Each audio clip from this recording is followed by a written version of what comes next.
Hey, how you doing, man? This is a beautiful property. You build a lot of this stuff, or? Yeah, it's been 3 years. Fuck, you look exactly the same, dude. A few more grays, eh? Yeah. Nice to meet you. Come on in. Yeah, thanks, dude. The FNRad Snowboarding Podcast is sponsored by Wired Snowboards from Vancouver, BC, Anon Goggles, Dekind Snowboarding, Tribute Board Shop in Nelson, BC, Van Snowboard Boots, the Crow's Nest Barbershops, the Boardroom Snowboard Shop in Vancouver, BC, and Grouse Mountain, the peak of Vancouver.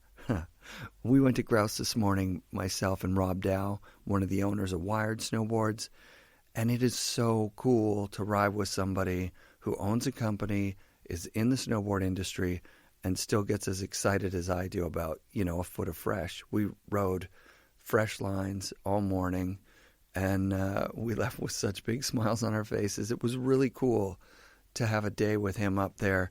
We're both riding our wired boards. I had a Chase 162. He was riding a Vantage. And those boards just rock, dude. If you are looking for a new snowboard, consider getting a custom graphic wired snowboard from wiredsnowboards.com. Go check them out. Go to boardroomshop.com for all your snowboarding needs. Check out the Crow's Nest Barbershop.com for getting your hair cut. Just support the companies that support the show. That's the best thing that you can do for the show. Now, I do talk in this interview about the show a little bit, and at one point I say I've never asked for money. And if you're a listener who paid money to a waffle or to attend the video premiere, I'm telling you right now, I'm personally sorry that I said I've never asked for money, because you guys have been insanely generous. The listeners of the show have supported the show big time this year, have helped me get new gear and a new laptop, and go on that road trip to Banff was financed by that wired waffle. So yeah, I just wasn't thinking. I was thinking that I do this for free, and I don't, because the companies that I just listed all give me stuff for doing the show. If you're a part of a company that you think should get involved with the show, you can get in touch with me, direct message me at the Facebook page or the Instagram. All right, that's enough with the ads. Let's get to the show. It was a totally fun time. Didn't get too gnarly. I kind of look at the Mystery Air as an improved evolution of the Switchblade. Snowboarding is ours. Obviously I like working with Burton. As an old school snowboarder, you get so used to being treated as a second-class citizen. And I was like, how do you spell your last name? He said, Kelly. And I was like, oh, we should get married. And he's like, no, too symmetrical. Shawn Johnson was one of the first Canadian pros to really make it on an international level. In fact, I don't even think I knew he was Canadian for the first 10 years of his pro career, because my first exposure to him was the Shawn Johnson Pro model on Lamar, which was just a bunch of American dudes as far as I could tell. And there was a lot of early footage of him down in Tahoe, and you'll hear in the show he was down there, trying to be a professional snowboarder, which is pretty cool that he was able to kick ass at that shit. Everyone I talk to about Shawn Johnson, almost everybody takes the time to mention that, hey, you know what? Yes, he did whiskey and that changed everything. It was amazing. But he also was an incredibly talented snowboarder. And I saw that firsthand. You'll hear me talk about it when I saw him up at Grouse riding to get coverage for Stepchild when he first started that company. I have a lot of respect for this guy, and it was really fucking cool to be invited to his house and to sit down with him for a couple of hours for a very honest and open conversation. Yeah, let's go to that now. My career it started with Lamar, and then it went from Lamar to me just riding a blank board because I didn't want to ride for anyone. What about Nitro? Nitro, I just called them up at the beginning, in '97, and they were looking for a Canadian team, and they sent me a couple of boards, which was nice of them. 97 or 87? Oh, sorry. That was 1990. 1990. Yeah, and that was... those boards were fucking badass, hey? That Nitro Pyro, it was one of the first twins kind of thing, right? So I was stoked on that. It was really asymmetrical because the heel edge was deeper, right? Fuck yeah. So they sent me a couple of boards, and then I remember it was, I think it was Ken Kelly. I can remember the images of you on the Nitro riding with Rankwit when he was on his GNS Pro model. That's right. What was your opinion of that Pro model? Because he probably broke like 4 of those that session, right? Well, I Like, they didn't were really know falling him that apart. well at the same time when it was when he was riding on GNS. Where the I hell knew was of that him. that you guys were riding? Gosh, I don't even know. You were doing switch 3s out of some pipe somewhere. Well, that was him in 20 Tricks. Yeah, but think this that is was him in another 20 time. Tricks and Yeah, this is GNS. another time. It might be Pocahontas. Listeners Maybe. Yeah, Pocahontas. So that was the first major video that I was in, and Mac Dog filmed it, kind of thing, right? Yeah. So basically, it started like I grew up in Kelowna and started snowboarding in Kelowna there with a buddy of mine, Neil Edgeworth, and he rode for Burton, and he was one of the first sponsored guys by Burton. And through Burton, they got me they gave me a board or whatever, and I was like, oh, cool, that's rad, and from there it was when I graduated from school in Kelowna, I went to Whistler for the summer and worked up there in Whistler as a bricklayer. We traveled around and did a lot of the amateur contests and whatnot. Mm-hmm. And then from there we went to they asked us, they were doing a summer camp CSA, and they asked whoever won all the freestyle stuff, they wanted us to go help with their summer camp and be coaches because they had a lack of coaches. And so we're like, sure, that sounds great. So we went there and we were coaches at the CSA summer camp. So we had a lane, and Ken Ockenbach had a lane, and Craig Kelly had a lane. And so we were up there with the CSA, and Rankwit was one of the coaches of the CSA camp, and that's where I met Rankwit. And so we went and did that camp, and the camp kind of went bust halfway through the camp, and it was kind of weird. Like the campers, like, I don't know what happened, but it was, I forget who was running it, but it was sketchy. Like we got there and realized no one had any money, and none of the coaches were going to get paid, but here's a place to stay, and we were like, holy crap, right? So from there, I moved into a house with Mark Castengay and this other guy, Dave Matsky, and we had this house in Whistler, and Mark got me a job bricklaying. So it's like back in those days, it didn't matter what pro snowboarder you were, there was a lot of guys that were working in the summer construction to pay for it. And so I did bricklaying with Mark Castengay for the summer, and then that winter I had an opportunity to go down to that, it was called Cross M. It was Jerry Masterpool. It was the race camps, and that day there was a big push for the overall titles and stuff like that, and that's what sponsors were pushing people to do. Like, we need titles, we need contest results. And for me, I was like, well, you know what, it'd be good to go down and see what that camp's all about. So, I went down there, and I was pretty broke going down there, and Jerry Masterpool was super cool, and what I learned how to do down there was, I was hard booting, Nitro. I called Nitro and said, look, this is where I am, this is what I'm doing. And what got me my free boards was basically Ken Ockenbach put me on the snowboard shop team. Rad. Kind of thing, right? And that was really truly my first sponsor. Was my first real sponsor besides getting a jacket here or there from people. But it was like, Ken was like, yeah, we'll put you on the shop team. And back then, if putting you on the shop team was like, here's a t-shirt, here's a set of snowboard shop gloves, you're on the team, congratulations, right? But it was cool because I was able to use that and call up Nitro and say, hey, you know what, I'm going down to do these race camps, and I got no boards, I had no gear. I was like, I don't have any gear, I don't know if I can get down there. I don't even know like what I'm going to do for gear once I get down there. I'm just kind of winging it, right?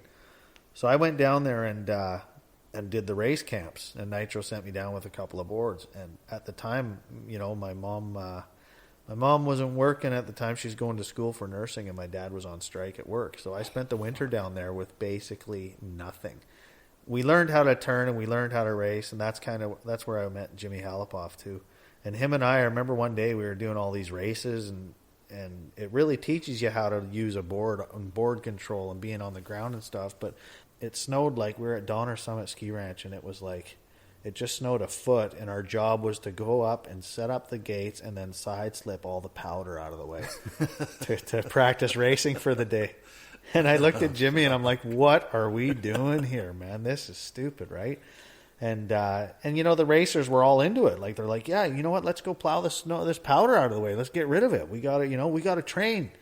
And my heart wasn't into that side of snowboarding. I'm like, you know what? Like, I'm not into this. I want to go like jump, and I want to go ride powder, and I want to go practice and progress my freestyle. And this racing's fun, and I respect the guys that are fast, but I just wasn't into it. So we both quit. So I was down in Tahoe, and I was literally like, there was a guy named Dan Lehman, and he was snowboarding down there too. And, you know, he was halfway between Colorado and halfway between Tahoe. And he had a house in Tahoe that his mom had rented him, and he was never there. So the oil was shut off and all this other stuff, and it was freezing cold. It was right on Donner Lake.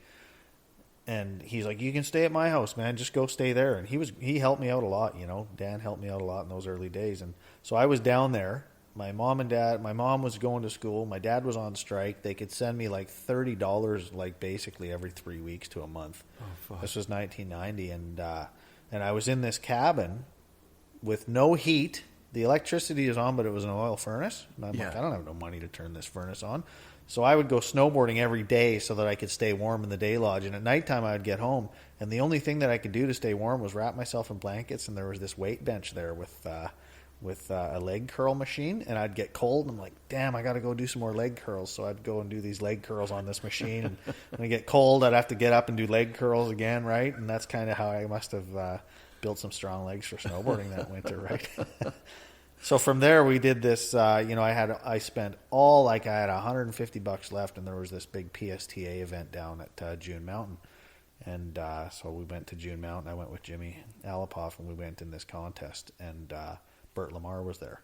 You know, I ended up getting 6th place in that contest or something like that, and it was, at the time, it was a decent result, because it was like, who's this kid out of nowhere, right? Who's this kid out of nowhere that hasn't had a shower in 3 months, basically, because there's no hot water. Right?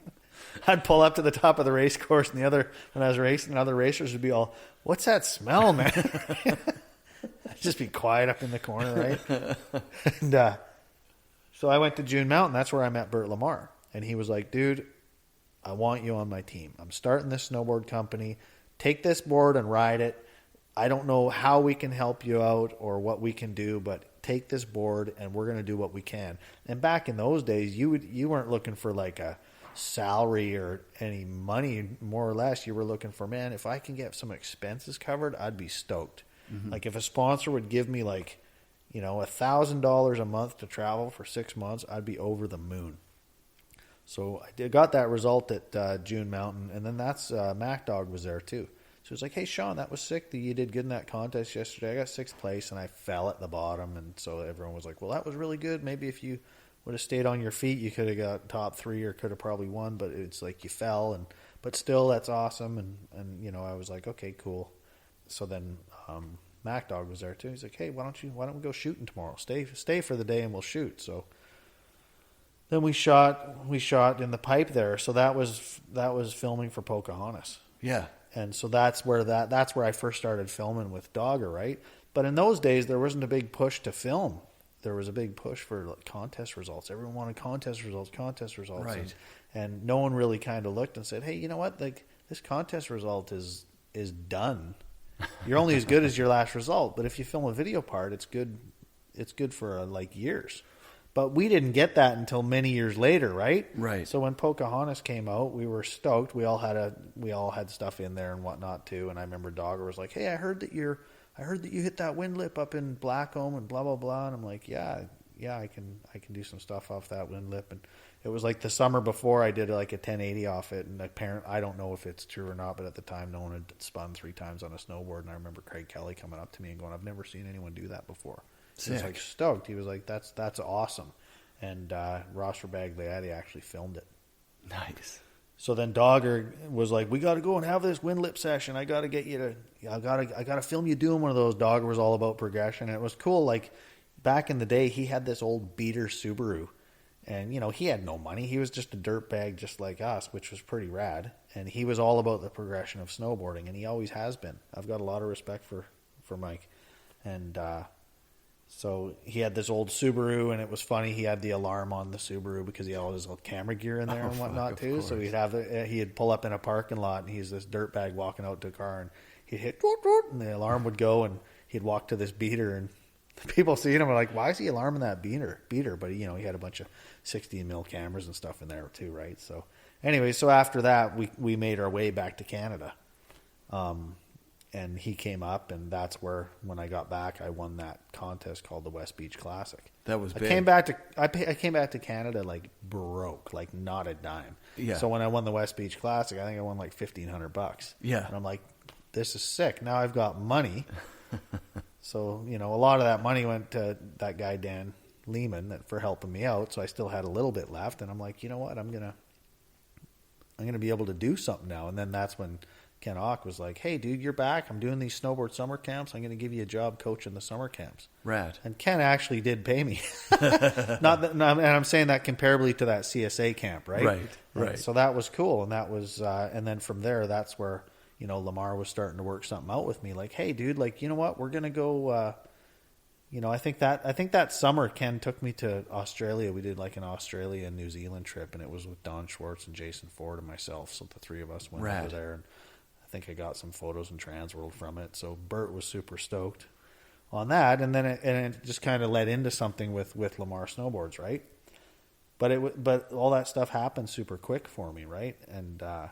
And how it happened quick for me is like, I looked up to these guys like Kidwell and Rankwood and Palmer and Craig Kelly and all these guys, right? And it was, I had their posters on my wall, and it was like, I kind of saw that as like the pinnacle of like, I hope I can get there someday. And it was like, it was literally like a year later, and I'm flying to like Europe with these guys all in the same plane, right? That's fucking amazing. And I'm just like, I was intimidated, right? Yeah. I was just like, I was just this little kid out of Kelowna, and I didn't have too many people skills or anything like that, and I didn't know how to carry a conversation with those people or anything like that, but I was just so starstruck, right?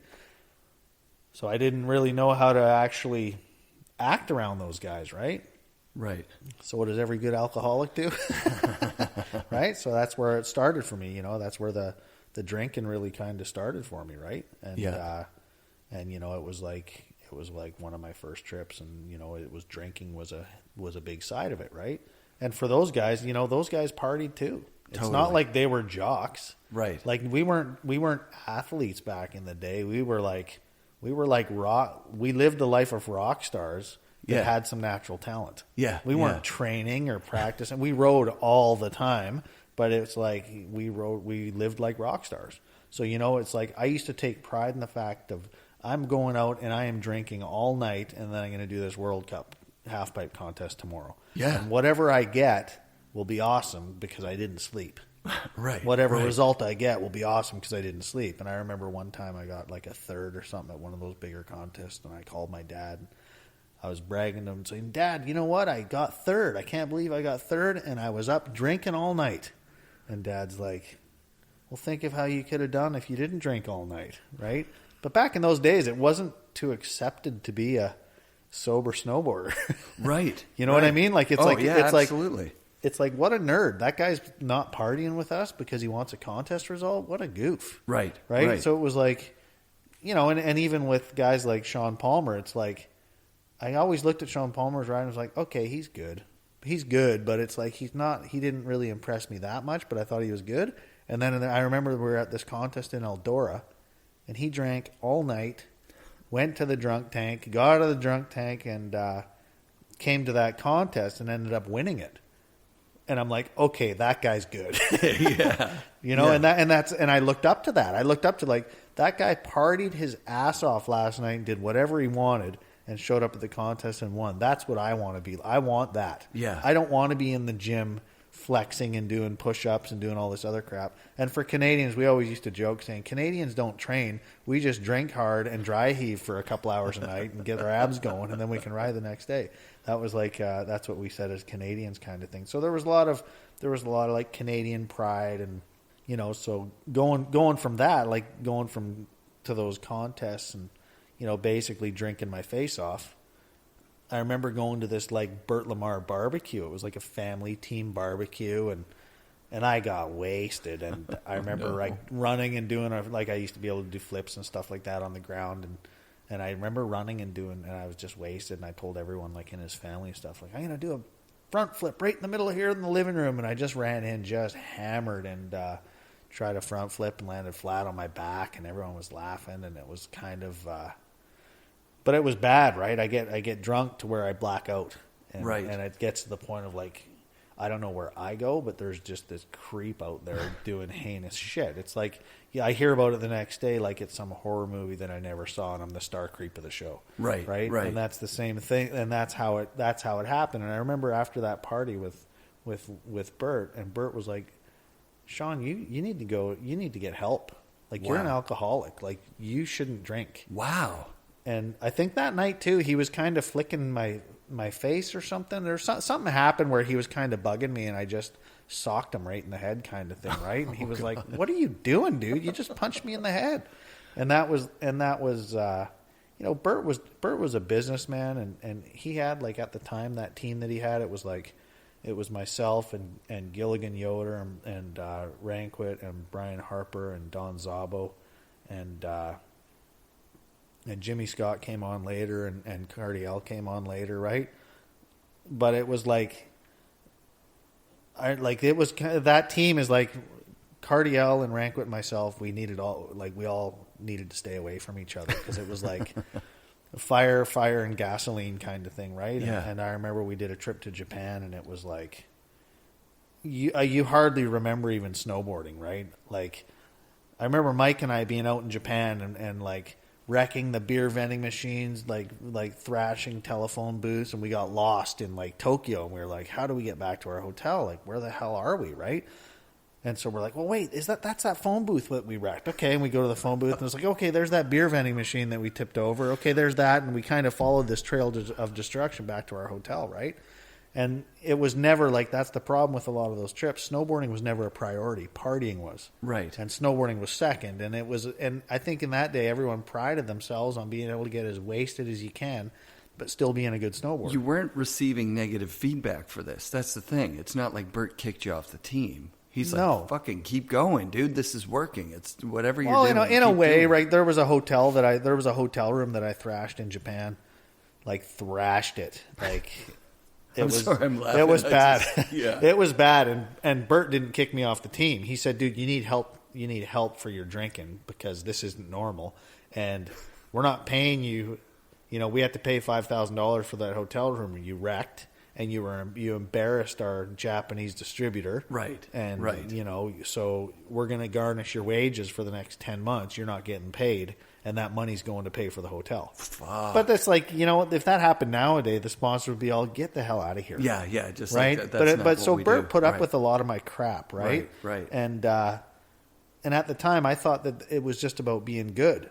Once you're good, you're there. Yeah. It was nothing about, no, you need to get, no one kind of took me aside. I didn't have any mentor or anything like that. And a lot of people back in those days didn't have any mentors either. Right. It was about, you know what? Just be good. Get good. Yeah. Okay, well, why?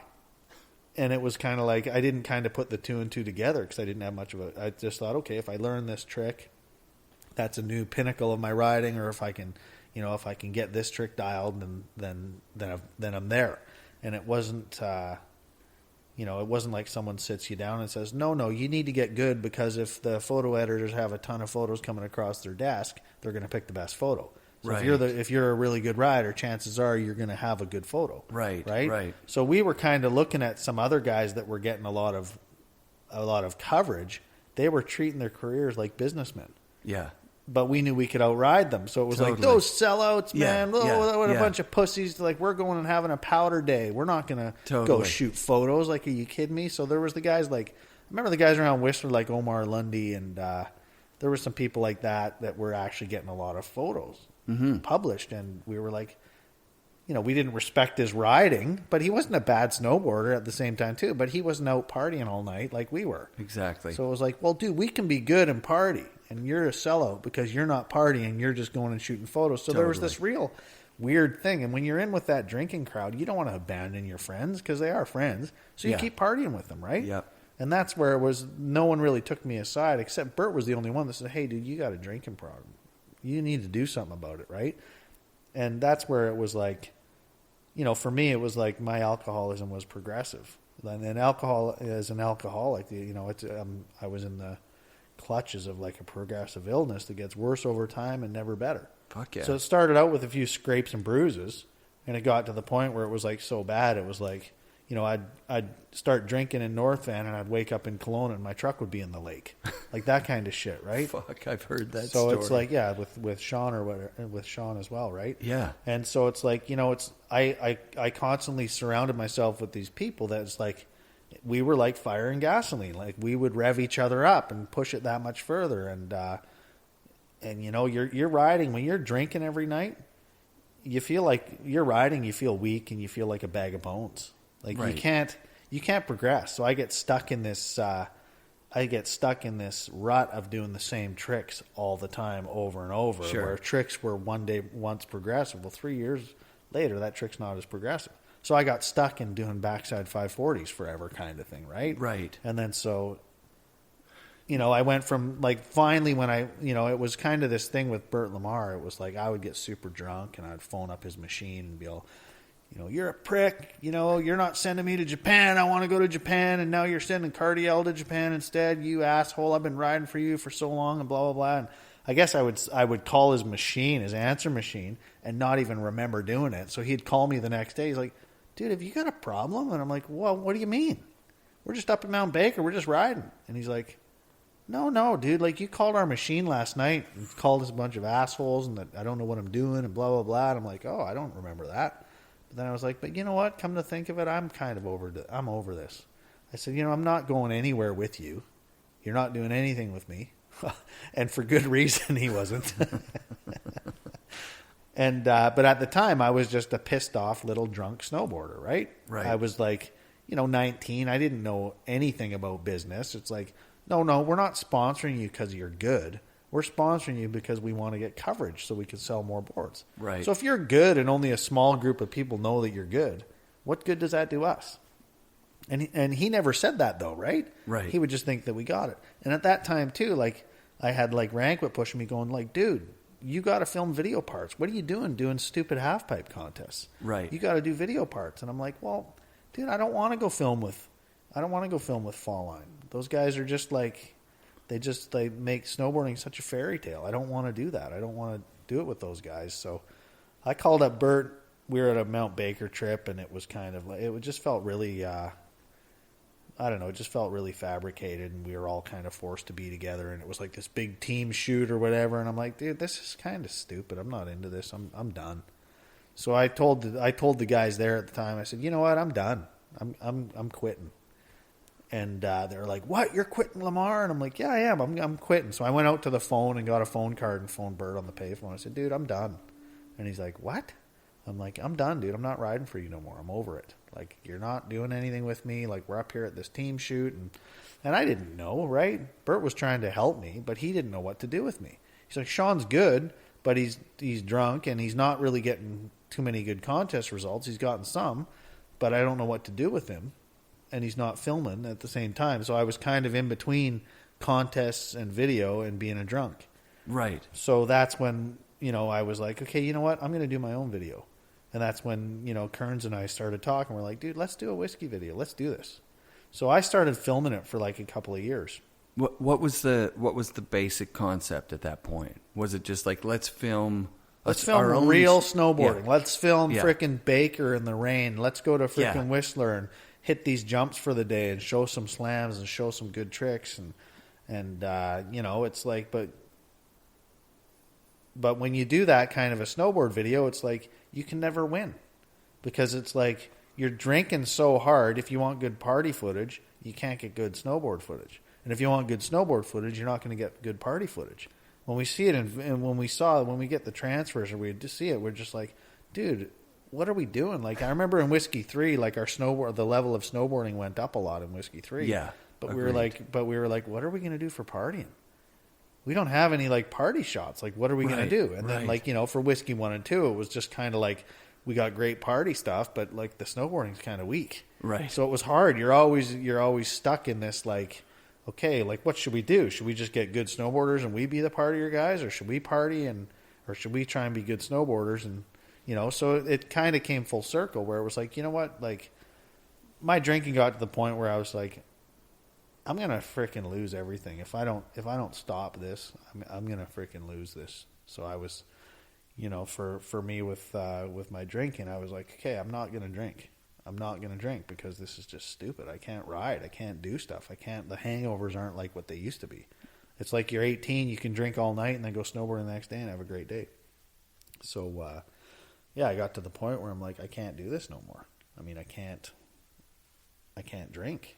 At that time, because of whiskey, and because, like, I knew who you were, you know, like who all you guys were. We were pretty intimidated by you. We were out west, and we'd see you guys at the Ivanhoe breaking things or whatever, and we were just like, holy fuck, it's those guys. I remember I got married around that time, and so I stopped drinking. Yeah. And your philosophy resonated with me. And you know, when you're that young 20-year-old guy or 22, you think you've got everything figured out. Oh, yeah. So I would tell people at the shop, listen, this is how it is. Johnson and Kearns are both equally fucked up drinkers and good at drinking. And I just made this up in my head. I said, Johnson's the kind of guy like me who wakes up every morning going, I can't ever fucking do this ever again. I quit. Today's the day. I'm done. And Kearns is a guy that wakes up and goes, that was fucking awesome. Oh, he whinges. I've seen him whinge. He doesn't do that. He doesn't do that when he wakes up.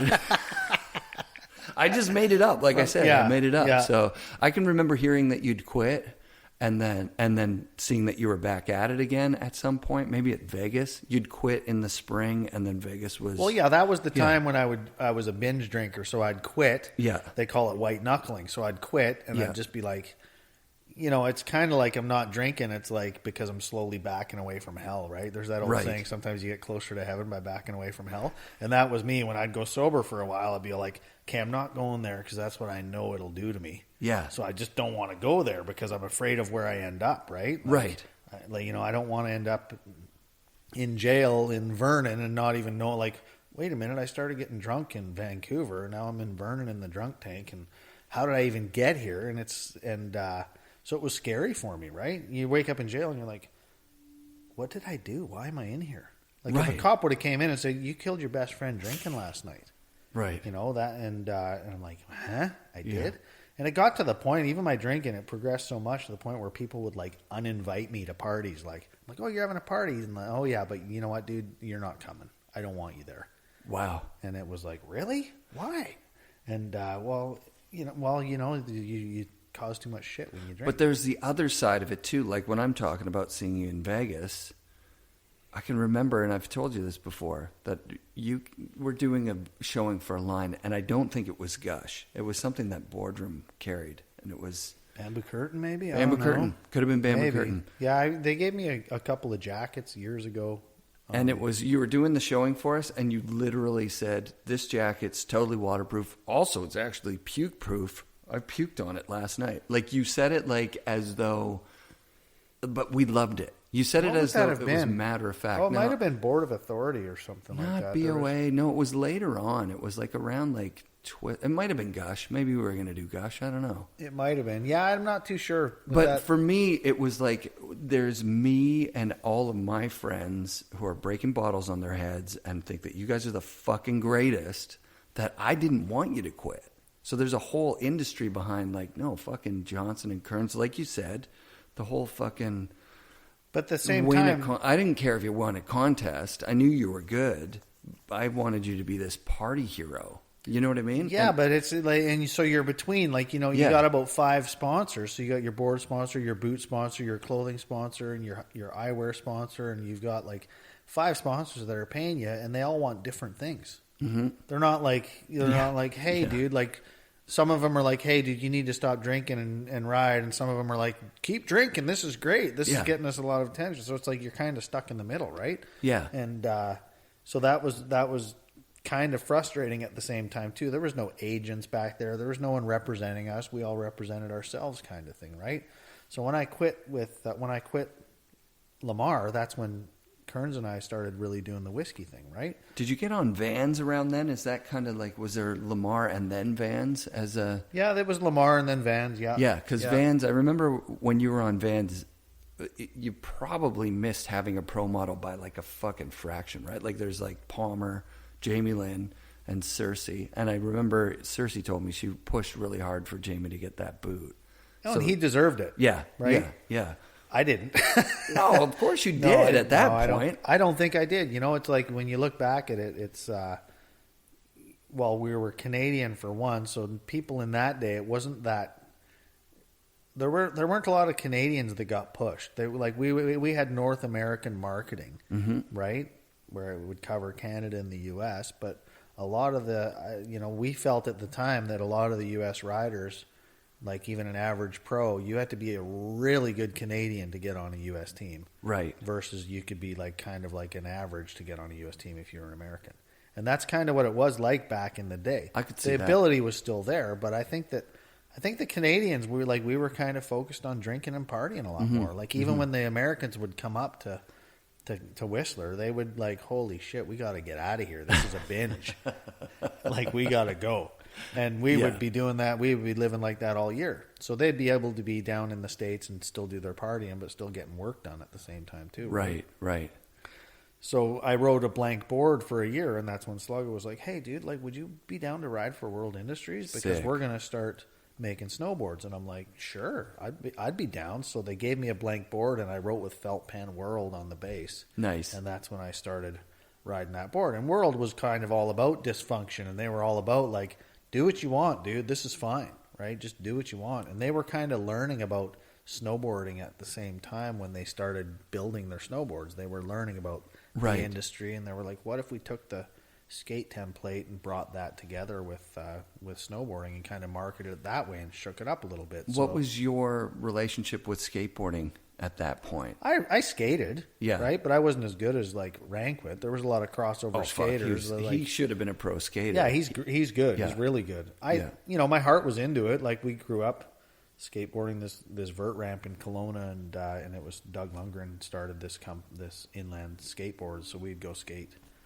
But we weren't. Rad. There were some good skaters there, but for that time, none of us were as good as like Rankwit or Cardiel or Selaznik or even Palmer at that time. He was really good Hetzel too. Bert too. Lamar was good. Hetzel was really good. Like those guys were really good skaters. Don Yeah. Sabo was an incredible skater. Totally. And so we, but a lot of those guys came from California where they can skate year round. Yeah. They go snowboarding, they get home and they can skate. We would only be able to skate in the summertime. Yeah. So it's like, we're going to skate this summer then. So we'd skate and then, And way more limited, parks and access and all that sort of it shit. was a lot more limited. But so that was kind of my relationship with skateboarding. I always loved it and I always loved doing it, but it was just a matter of the chance to do it more kind of thing, right?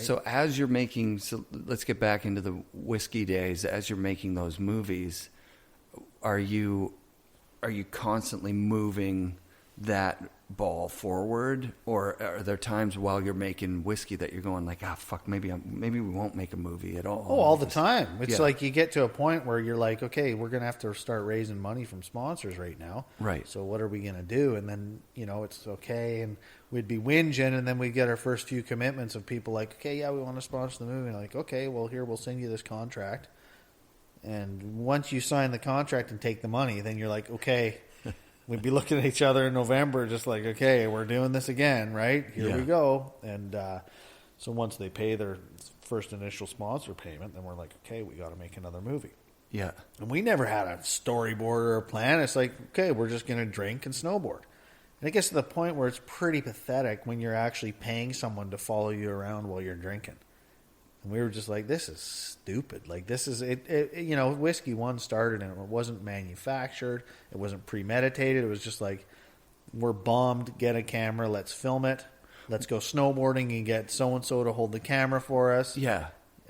Was it an instant success, or was it a slow burn? Or the Whiskey One, I think, came out and I think it hit a lot of people over the head. Where it's like, these guys are nuts. Like these guys are going to die. They're going to kill someone or whatever it was. And Jamie Mossberg helped us out a ton with that. Yeah. Like Jamie was so cool with us. He put up with so much of our crap. Yeah. And when I was down there, when we edited Whiskey One, when I left, I was really sad when I left because Mouse felt like a second father to me or something, right? Like he was so cool. He was the amount of shit he put up with, and he would just laugh about it too, right? So yeah, and that's the thing through snowboarding and stuff. You meet all these great people, but they're at all their other ends of the earth kind of thing, right? Totally. So now I'm living on the island, and no one here really knows my background. Right. So it's like, I've got friends, fantastic friends, but they're kind of scattered all over the world. Right. Like even Jimmy Halipov, I haven't talked to him in like 6 or 7 years. I've been chasing him down for a few months. I'm talking to his wife now. Oh yeah. I know he's yeah. not. He doesn't call people back. But whatever. Like he's doing his thing down there, and I hope he's successful. Yeah, Kevin Jones talked about him in his episode, saying that they used to it's the thing for me. Like I was saying with Bert Lamar before we started recording, is that my heroes are the guys that are still doing it now. In that, like they're in love with it, or that were in love with it so much when they were doing it that. There, it wasn't about money or sponsorships or anything. Like a Kevin Jones telling you a story about he and Jimmy used to go to this resort every November because it always got Wolf fucking Creek. snow. They'd go down to Wolf Creek That's and right. they'd ride down there, and that's where when we had the money, we'd be able to go down there early season. Like Wolf Creek's open, let's go, and you'd go there and you'd ride for a month and kind of get your feet under you and whatnot too, right? Yeah. But back in that day, it's like even if you were doing it, like we had fun. Yeah. I don't care what anyone says about the back. We had way more fun than any of those guys today. Totally.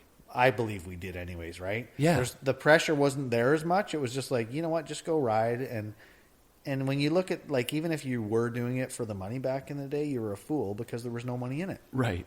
And so, and if you were a good businessman, you weren't doing snowboarding as a business. Because any good businessman would look at it and go, there's not much money in this. I'm out of here, right? Right.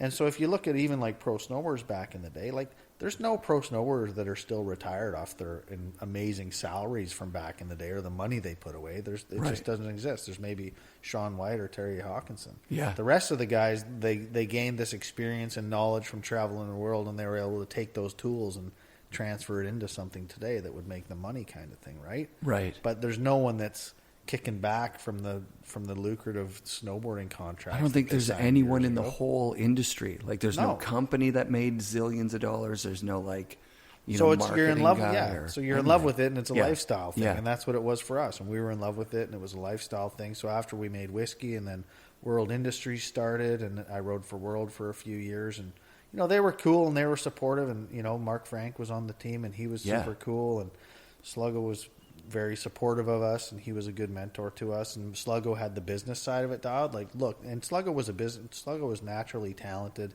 He came from a skateboard background, and he was a decent snowboarder. Yeah. When he didn't look like a gingerbread man in a straitjacket, but he actually got it dialed to the point where he's got some stuff going on, and he kind of taught us the business side, and he got it. Now those were the times where I was kind of like, you know what? Yeah, that's right. Like I do have to get coverage for these guys. Right. That's my job. That's why they're paying me to get shots in magazines and film video parts and do this stuff. So they sponsored the videos and stuff like that too, right? But I would still be drinking, and I was still like, my alcoholism was getting more and more progressive to the point where it was like, I think one of the last times I got drunk was Duffy and I went to New Zealand, and we came back from New Zealand, and it was a horrible trip to New Zealand. We slept in this motorhome, and the conditions were shitty, and we drove all over New Zealand, and it was just crap. And came back, and we stopped at World Industries on the way back. We flew through Los Angeles, and it was like, we got wasted that night, and Duffy was like 16, so I was like his mentor or whatever. Yeah. And I was driving this jelly bean car through the neighborhoods at 100 miles an hour with Duffy in the passenger seat and 6 cops chasing me. And it was just like, and I was going as fast as I could, that little jelly bean. I was going as fast as that little jelly bean go.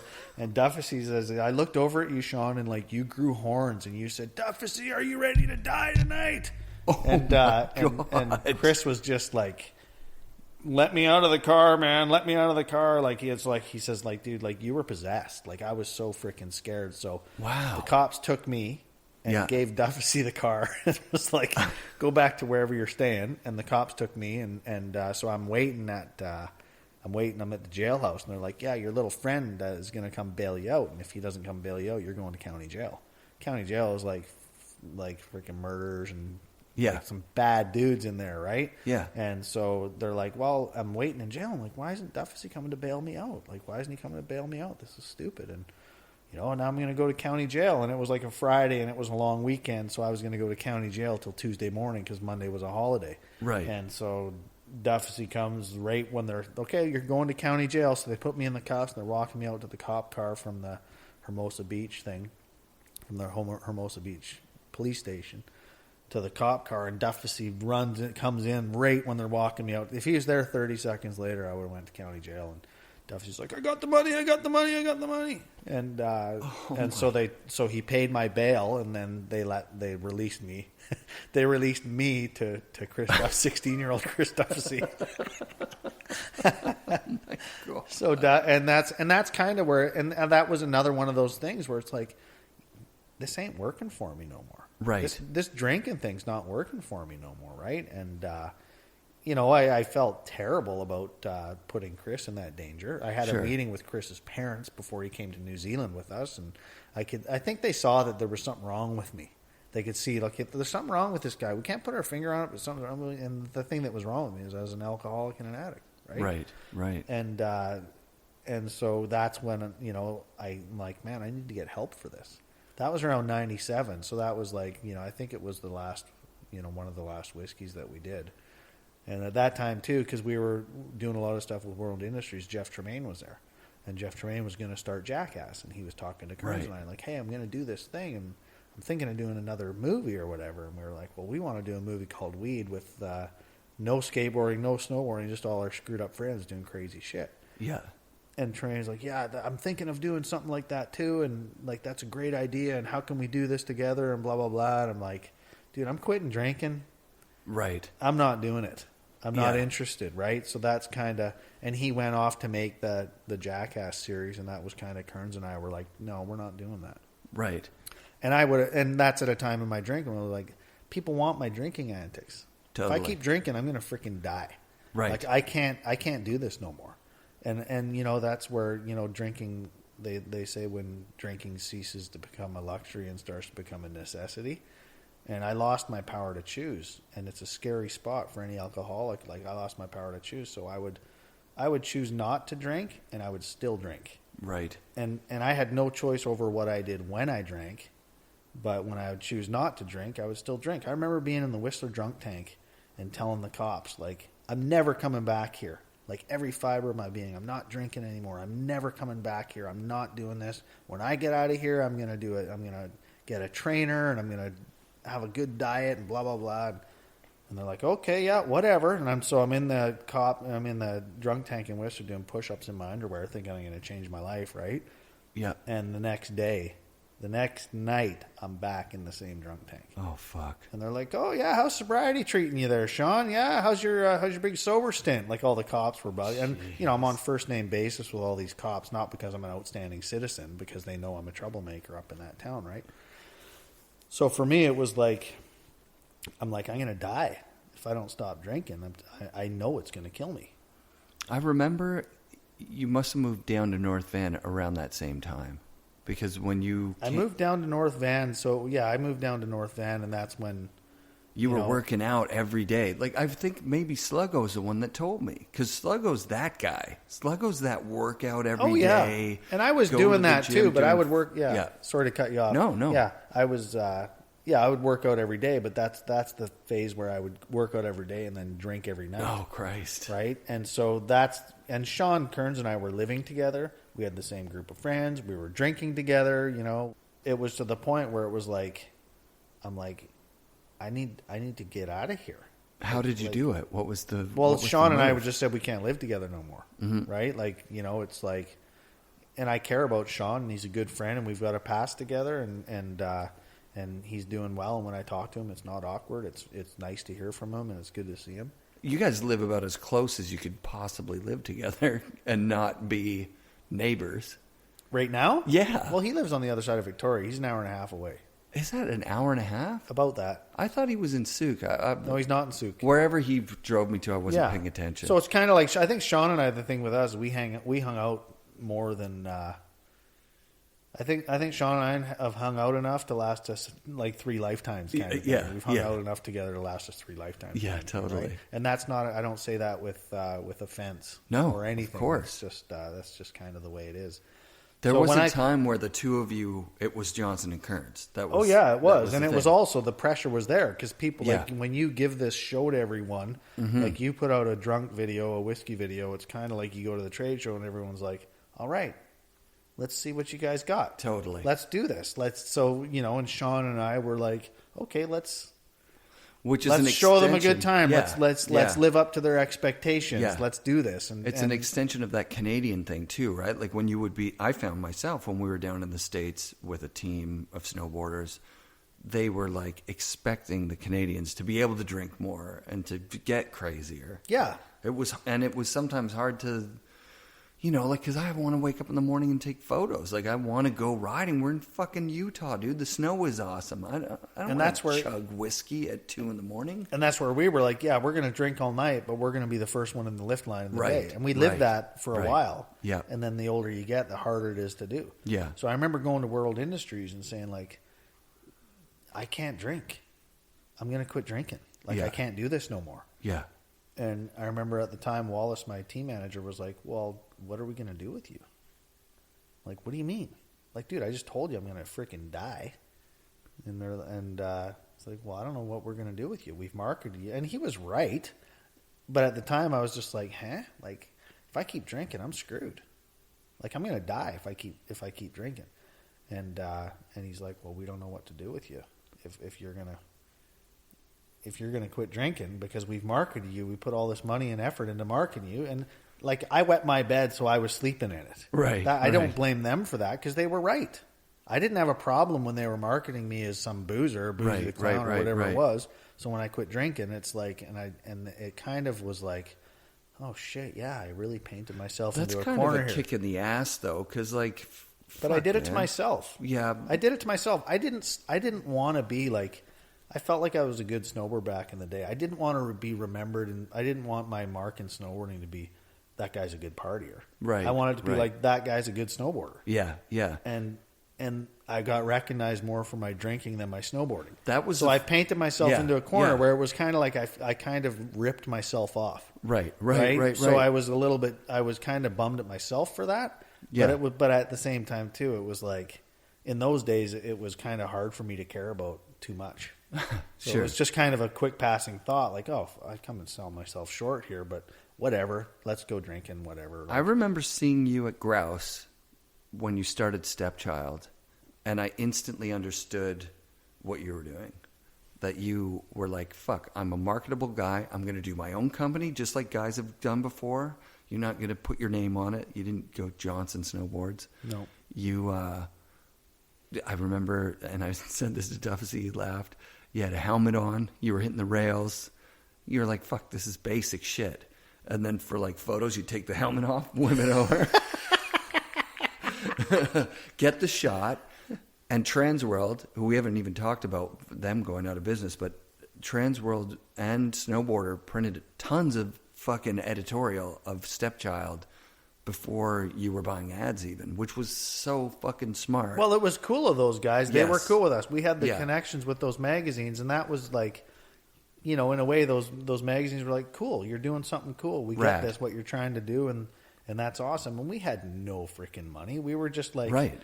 We had no business sense, and Brad Richmond and I started Stepchild, and we were like, you know what, let's just do this and see what happens with it. Mm-hmm. We'll move forward with it, and let's take some, we don't have money to pay these super established pros, but there was still a relationship there with Mike Ranquit, and we said, let's do a powder model, and we were one of the first, besides from that Burton Malolo board, the first powder board that came out, right? Stepchild was like the second powder board that came out. That's crazy. For the actual, for the pressed boards.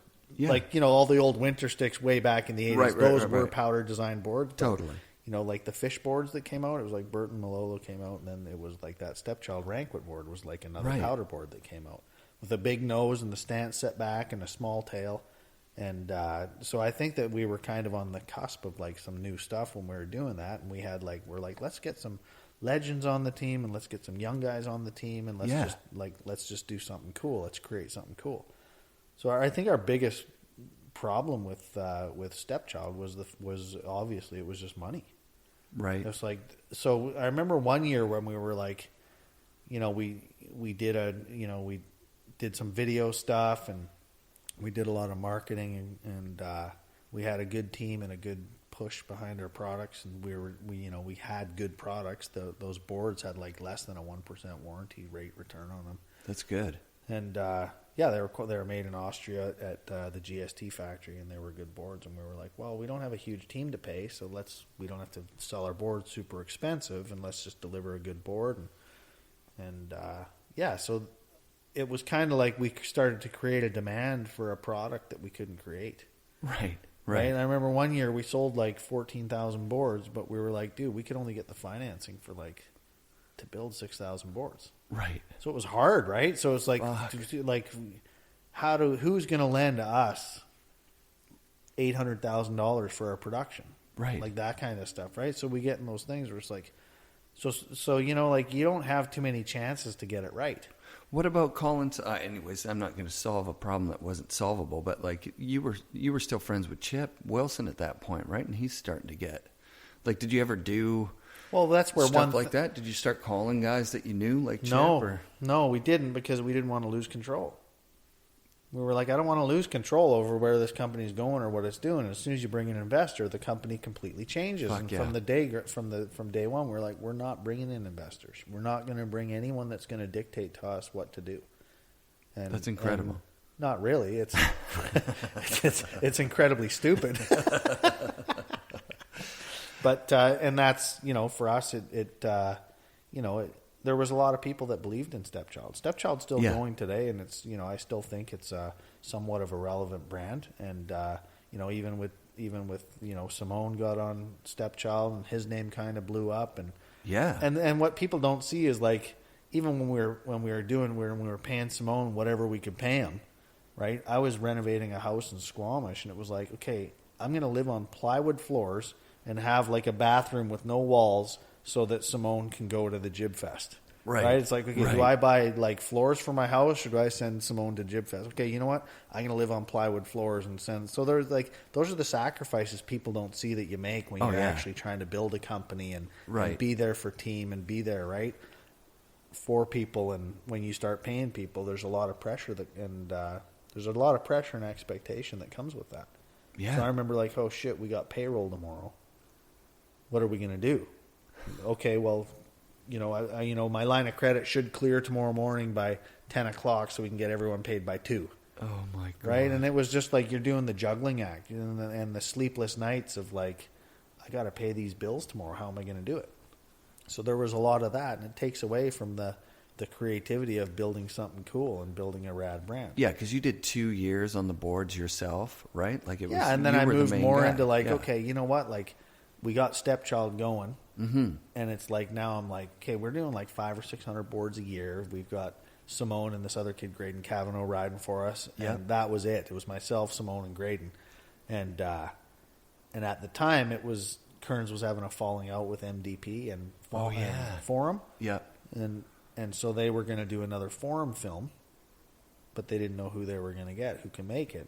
And Kearns actually got me that job. He was like, there's only one person that would make this movie for you guys, and that was Video Gangs, but there's no way he'd work for you dicks, right?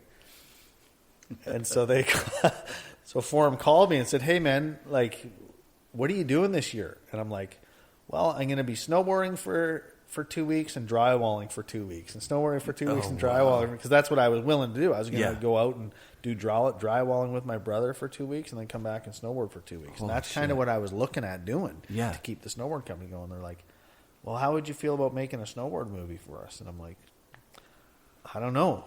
I don't dig what you guys do, right? I mean, they would party with the athlete, and this is when I was trying to get out of drinking too. So I would see a lot of you guys are partying with the riders, and you're messing around with riders' girlfriends or whatever kind of stuff, and it was just kind of weird, right? Yeah. And they're like, well, what if we paid you this? And I'm like, okay. Sounds a lot better than drywalling, right? But that was making that video that year with Video Gangs. That was one of the hardest years of my life, because it was there was so much team pressure, there was so much expectation on that video, and that was the year that JP wasn't going to film for Right. for video gangs, and at the same time, like you got all these guys on the team going, well, why do we have to film for it?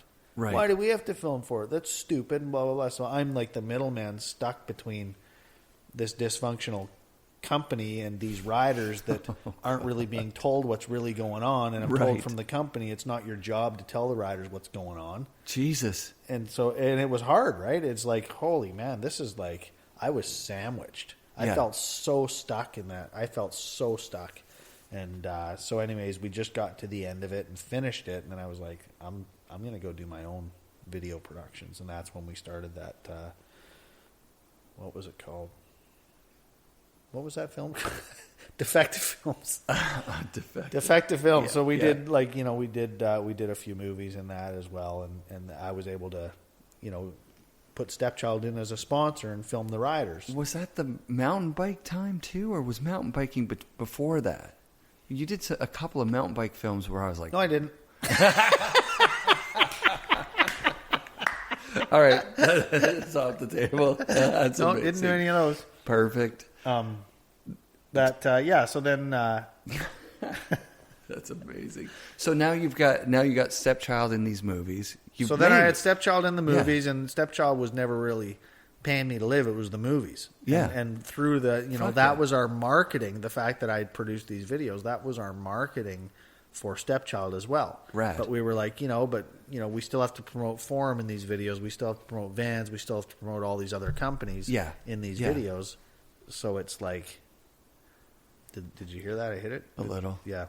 Did you? So- was it comfortable to go back to taking money from sponsors though, and then kind of? Well, it was a feel lot like- easier Yeah. because I knew that's like, okay, look, we know where every jump is in the Whistler backcountry. Yeah. We've got this good relationship with all these ski resorts to build park stuff in the spring. Right. We've got this connection in Finland with Ilari, which was one of our filmers. Yeah. And so it was just kind of like a plug and play. It was a template, right? Yeah. And Yeah. so it was actually a lot easier. And it Right. was like, people were saying, okay, let's get these riders onto your production. And, we'd get magazine sponsorships and all that other stuff. So it was actually a lot less pressure because I knew we were going to produce. And I was like, let's just sell good snowboarding. I don't want to put partying in here. Nice. I don't want to glorify boozing and partying. Right. But, it's just snowboarding. So let's just concentrate on it. So it was a lot easier to do that. And, looking back, I think it's like the best video that I could say I'm the most proud of that we produced, that actually is more in tune with my morals and what we do is what I do is more child support. Right. And it had and that was a lot of work. I can't take all the credit for that. Ilari worked his ass off on that video. He did a lot. And he went on to do stuff outside of snowboarding. But looking back at all the snowboard videos that I've ever had a part of producing, that's probably the one that I'm most proud of. And that was kind of the pinnacle, the peak of Stepchild. That was the peak of Stepchild. And then after that, that's when JP came on board with us too. And he was super cool. He was like, you know what? Whom else am I going to ride for? This is cool. Let's do this. Rad. And he was totally supportive and he was willing to take a chance. And so he got on board and we did that, right? And it was really cool for him to do that with us at the time. And Totally. it was like, wow, this guy's awesome. Yeah. And it was kind of weird because it went from, when I was at Forum filming video gangs, it was almost like JP was a bad word around Forum, right? Sure, With yeah. the riders, it raised a lot of tension with the riders, and it Yeah. raised a lot of tension with the owners of the company too. And I'm in the middle, Yeah. so it was kind of like, I remember Kearns called me up one day and he's like, Did you say it would be a lot easier for you if JP didn't even ride for Forum? And I'm like, yeah, it would have. That year would have been so much easier for me if Yeah. JP didn't ride for Forum, because I was in the middle of so much bullshit that whole year. Yeah. But at the same time, that year was the hardest year of my life, but that year allowed me to buy a house up in Squamish. Rad. Right? I was renting a basement suite in North Van. Yeah. And I went from there to actually buying some shitbox up in Squamish that I fixed up over years. Yeah. But it was that's kind of got me into actually owning a property, and it kind of carried on from there. That's so right. So it's as much as that was a hard year for me, it still got me. I called that the year of sacrifice. Yeah. And that's I slept in my own bed. I think that filming started at the beginning of November, and then editing ended August 15th or something like that. Wow. And so during that whole time, I spent maybe 12 nights in my own bed. That's insane. Like I was gone that whole year. Yeah. And so a lot of those snowboarders were like that too, where it was like, that's your life. Mm-hmm. Mm-hmm. So how do you get better? How do you train? How do you do this? And so some of those poor riders had to go on like a video tour. So instead, like they're traveling all year. You know, it looks like it's a luxurious job, or it's like got all these perks, but it's like by the end of it, you're just drained. You're beat. And then it's like, oh, and then now we're back into the next year, so let's get going and filming and doing this stuff. Oh, God. And so as a snowboarder nowadays, I think you got to learn to say no. Right. To get like, no, I need time to myself. I need to recharge my batteries. I can't do this no more. That's one of the things about this podcast, actually, is that when I launched it, I just made it up. So I said, I'm going to do episodes during the winter, right? Because I was thinking back to Transworld. Like, Transworld would take a break, right? The spring issue would come out in, like, January. Then the summer issue would be, like, February. And then they're done.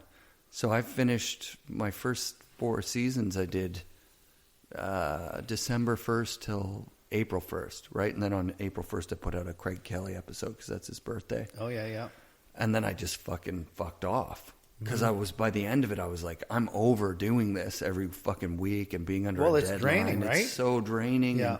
And it's like when it's snowing good. Like this year was the first year where there was a good week. And I just said, fuck it. I'm not putting out an episode on Wednesday. When the snow is gone, I'll put one out Friday or something. But that's the whole thing is when you commit to a schedule, if things just pop out here and there, it's a lot less pressure. Mm-hmm. As soon as you commit to a schedule, you're actually painting yourself into a corner. You totally are. And I won't do that, and I wouldn't do that with a lot of things now, right? Yeah, but no.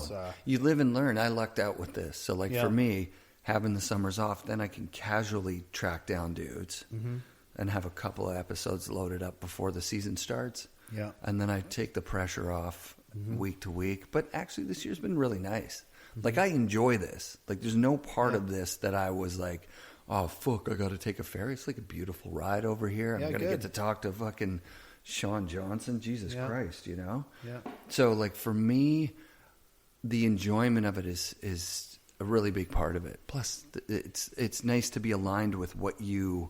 Like, I would just talk about snowboarding all day anyways. Well, it's a labor of love for you, too, right? So for you, it's kind of like full circle because you're able to go around and kind of see what was going on in these guys' lives at the time when you were looking up to them. Or totally, 100%. Whatever, right? Oh, like, yeah, big time. This is interesting for you. Oh, and I'm sure it's interesting for a lot of people, right? So yeah.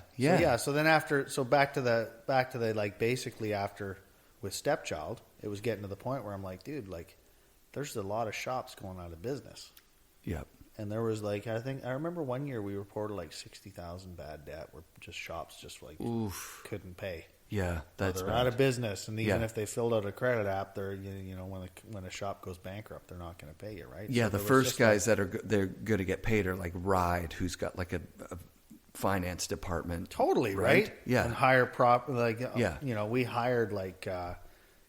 Collections companies and whatnot too, but they're still going to take 30% and they're going to grind and get what they can. And a lot of times they're not successful either. Right. Right. So a lot of the template in snowboarding, it just doesn't work. And I don't think it ever did. If you look at like what goes from a manufacturer to the consumer's hands, it passes through almost 6 people before. Too many. And it's just, there's too many. There's too much of a chain. Totally. And so it's like everyone's taken such a tiny little piece along the way. It's like that's it. It's too hard to make it work. So there was a time where I was just looking at this template and I'm like, dude, we either do like direct online sales, right, or something like that, or it's not going to work. Right. We can't, because we're Stepchild, we can't do what everyone else is doing. We got to do something different, even on a business level. Yeah. But there was other people involved that were like, well, we're kind of already set up to do this.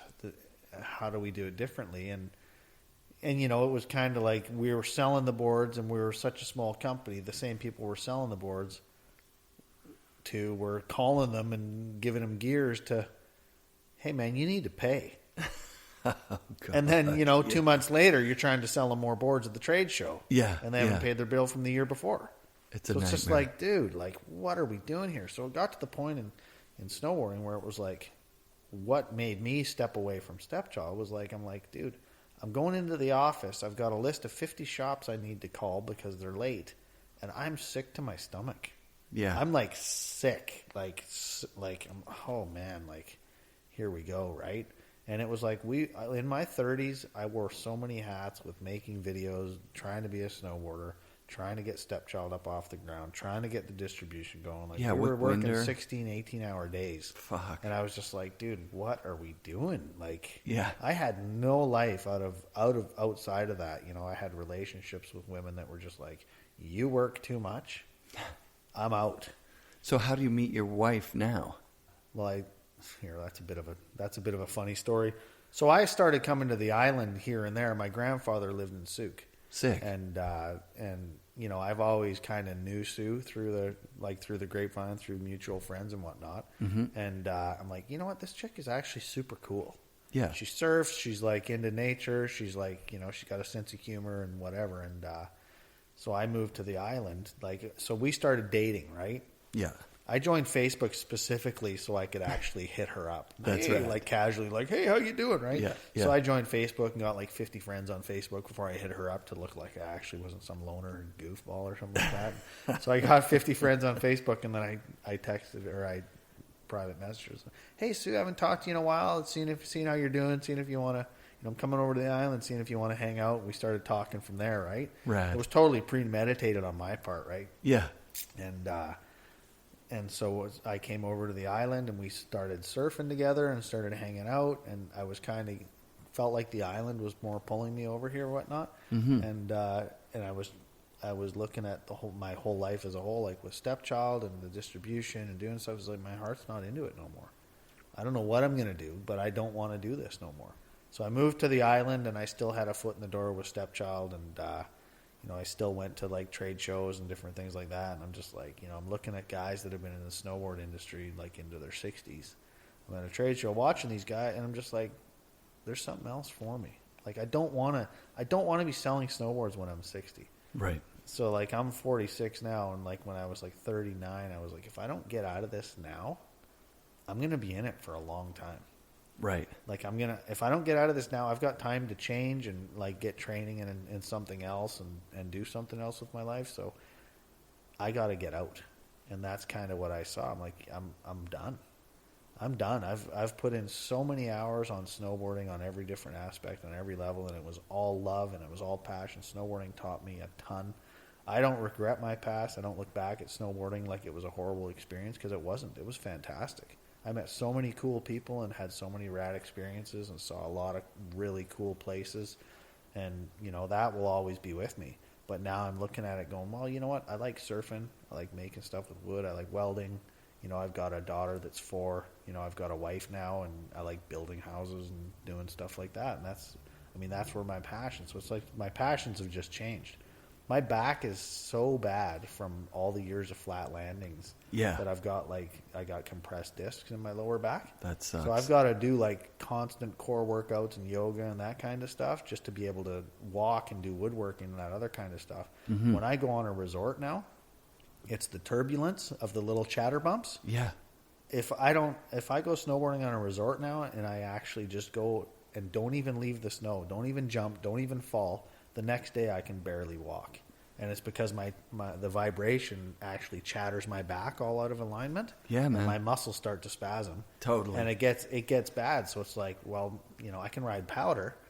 So we built a cabin up in the Kootenays, and, you know, untrack powder. It's nice, but now that I've got a family, it's like takes me 2 days to get there and 2 days to get back. So if I want to snowboard for 2 days, it's a 6-day commitment. Is that did you buy that cabin with Bozowie? Yeah, Bozowie and I put that cabin together. It was awesome. It was a great crazy. experience. That's it's an awesome. Off-grid cabin. It's a pretty magical place, but you know, it's just a matter of, like, it's not a time in my life where I could take a week just to go up and do that stuff. Right.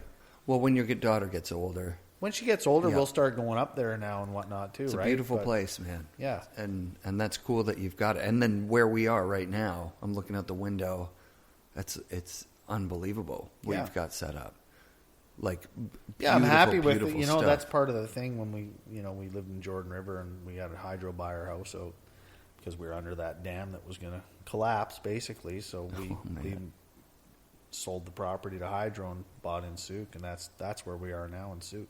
Did they give you like market times 2 or something like that? Not even. Oh.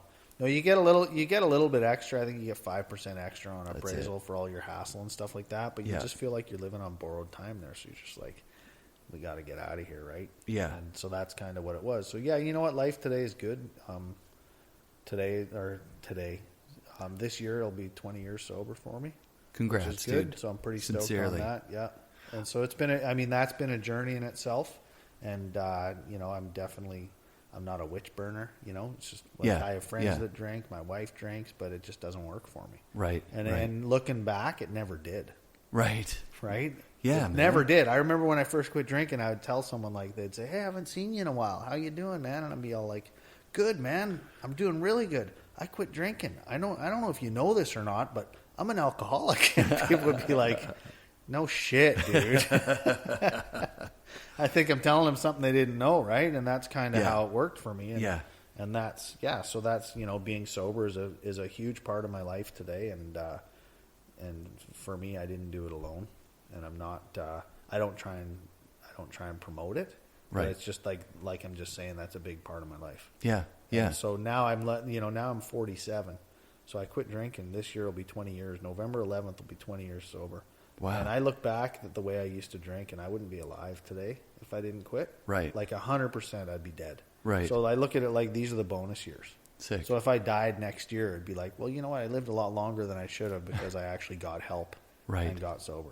I think I'm one of these, because, my grandfather was an alcoholic. And I remember hearing about that when I was a little kid and not really understanding what it meant. Yeah. There was some sort of fear around him, eating cake that had rum in it or something that, oh no, that's going to set him off. And I remember thinking, this doesn't make any sense to me. There's something out there that you could be like that. If he just has a taste of it, he's going to go crazy. And there were stories of him, crashing my aunt's wedding and all this crazy shit.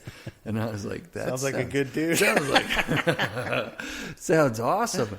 And there's, I would say that I lived as an alcoholic. It's hard to say, right? When you're I drank every day for, let's say, 5 years. Yeah. And I watched or listened to podcasts, actually, Joe Rogan talks about Sober October. Yeah. And when you hear those guys talking about how, we're just taking a month off drinking, not because we're alcoholics, even though we drink every single day. Yeah. Or maybe they don't, but I felt like that.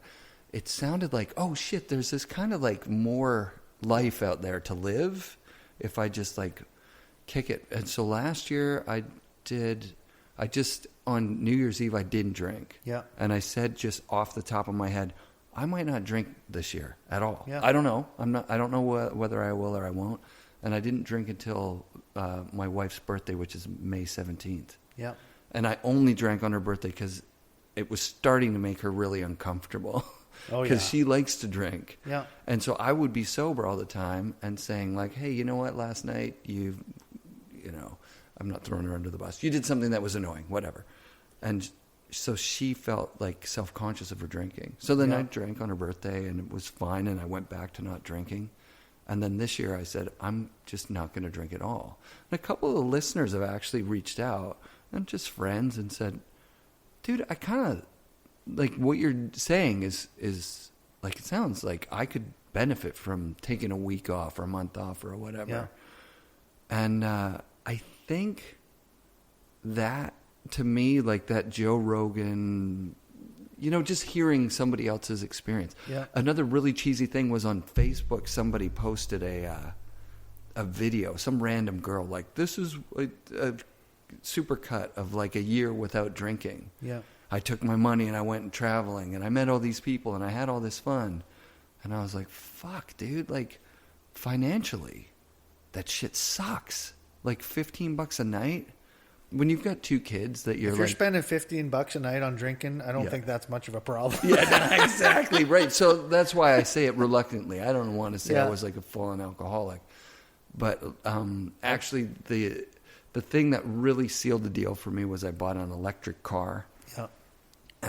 And I've always driven beaters, like the one I drove here today. Yeah. And I was like, I wonder if I can afford it. so I looked at all my gas bills. Yeah. So I went back, and that was that December, New Year's Eve, I said, I'm not going to drink this year, maybe. Yeah. And when I got back to like December 30th, this like $15.30 at the LCBO or whatever it is, the liquor store, showed up on that day. And it didn't go away for every single day that I went back. I was just like, whoa, every day, every fucking day. Oh, it adds up. But I didn't think that I fucking drank every day. I thought I drank like 3-4 nights a week. Yeah. But I'm going like, I go back a couple of months and I'm like, fuck, it's every day. Oh, yeah. And then I finally found a day where it wasn't there. And I was like, fuck.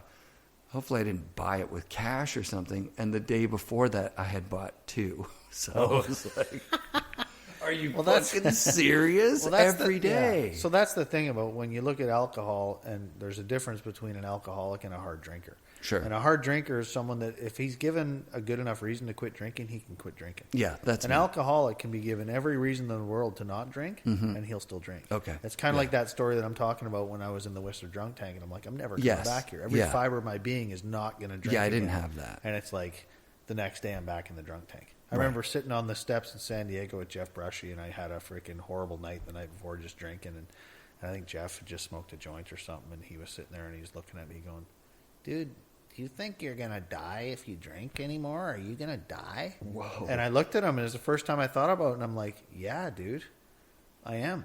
If I keep drinking, I'm going to die, yeah. And it kind of like, I was like, dude, this thing's got me. That sucks. Right? So it was like, and it was, like I said, it was like, I'm here today because of seconds and inches. If it wasn't for seconds and inches, I wouldn't be here. There was drunk driving. There was just missing that car. There was just missing that truck. There was getting beat up by bouncers 5 times the size of me, where it's like I'm knocked out on the pavement with blood coming out of my ear, like that kind of stuff. And it's like, and I had to look back in my life and go, what's this doing for me? Right. What's this doing for me? But the scary thing was the fact that I couldn't, no matter how hard I tried, I couldn't quit. I could not quit. It had me. Fuck. So I had to go to therapy, and I had to go to help, and I'm a member of a fellowship today that, I meet, a couple of times a week with a group of guys, and we talk about it, and we talk about how we get through our problems and how we get through it without drinking. What was the first step? Like, if somebody's listening to this and they're going, fuck, dude, I think I have that. What's the first step? I think the first step's admitting there's a problem. Right. Right? There's some people that say, oh yeah, your ass comes out of your head comes out of your ass when you're sober for 5 years. And that's not true. Your head comes out of your ass when you actually realize you can't do it alone. Like, I've been fighting this alone. I've got to freaking do something, right? They say alcoholism is the only prison where the key's on the inside. And it's true, right? I needed to actually open the door and invite help. So that's all I say is, like, if it is a problem, don't be afraid to reach out. Don't be afraid. It's like, and I'm not a witch burner. I'm not, like, people drink around me and I don't have a problem with it. Right. I have a problem with me drinking because I know where I end up. Right. It's literally, the sickness is like turning on the hot stove, and I'm going to put my hand on this. It's not going to burn me this time. And I'm really believing that in my head, that this time's going to be different. Right. And it's not, right? So that's, and that's part of my journey is, looking back and seeing a lot of the snowboarders from back in the day, that some of them are still going hard, and, some of them passed away, and there's some of them that are leading very, very fulfilling lives. Right. Right. And I look at, I got a lot of admiration for guys like Andy Hetzel and, a lot of the guys that are really doing something with their lives. And, totally. He's a real estate agent. Yeah. Right. But there's guys like that I'm really proud of guys like that. Yeah. And, So, and you know what, but I'm, like, snowboarding was a good time in all of our lives. It was. Yeah. But there's a certain point where the party ended, and I wanted to keep it going. Yeah. Right. And and I couldn't keep it going no matter how hard I tried. Right. So it's, I don't know. Were there any bridges you burned that like where you had to reach out years later, or that you've never reached out, where you're like, fuck, I wish I wouldn't have punched, Well, I talked to Bert. I talked to Bert about it a little bit. And, I called him and said, hey, dude, I'm sorry for all that crap I caused you. Yeah. You look at it like I was a self-centered, selfish kid. Sure. That was like, I had this false sense of entitlement that if I'm a good snowboarder, then he better pay me and he better send me here and give me more free boards and all this other stuff. And I didn't see it as a two-way street. So Bert put up with a lot of my shit. Yeah. But looking back, he was the first dude that actually was like, I'm going to help this guy. I'm going to give him money. I'm going to give him boards. Like, he was all for helping me. Right. But I just never gave him anything to work with. Right. So that's the thing. So I have no animosity towards him. If there's anyone that I look back and think, what an idiot, it's me. Right.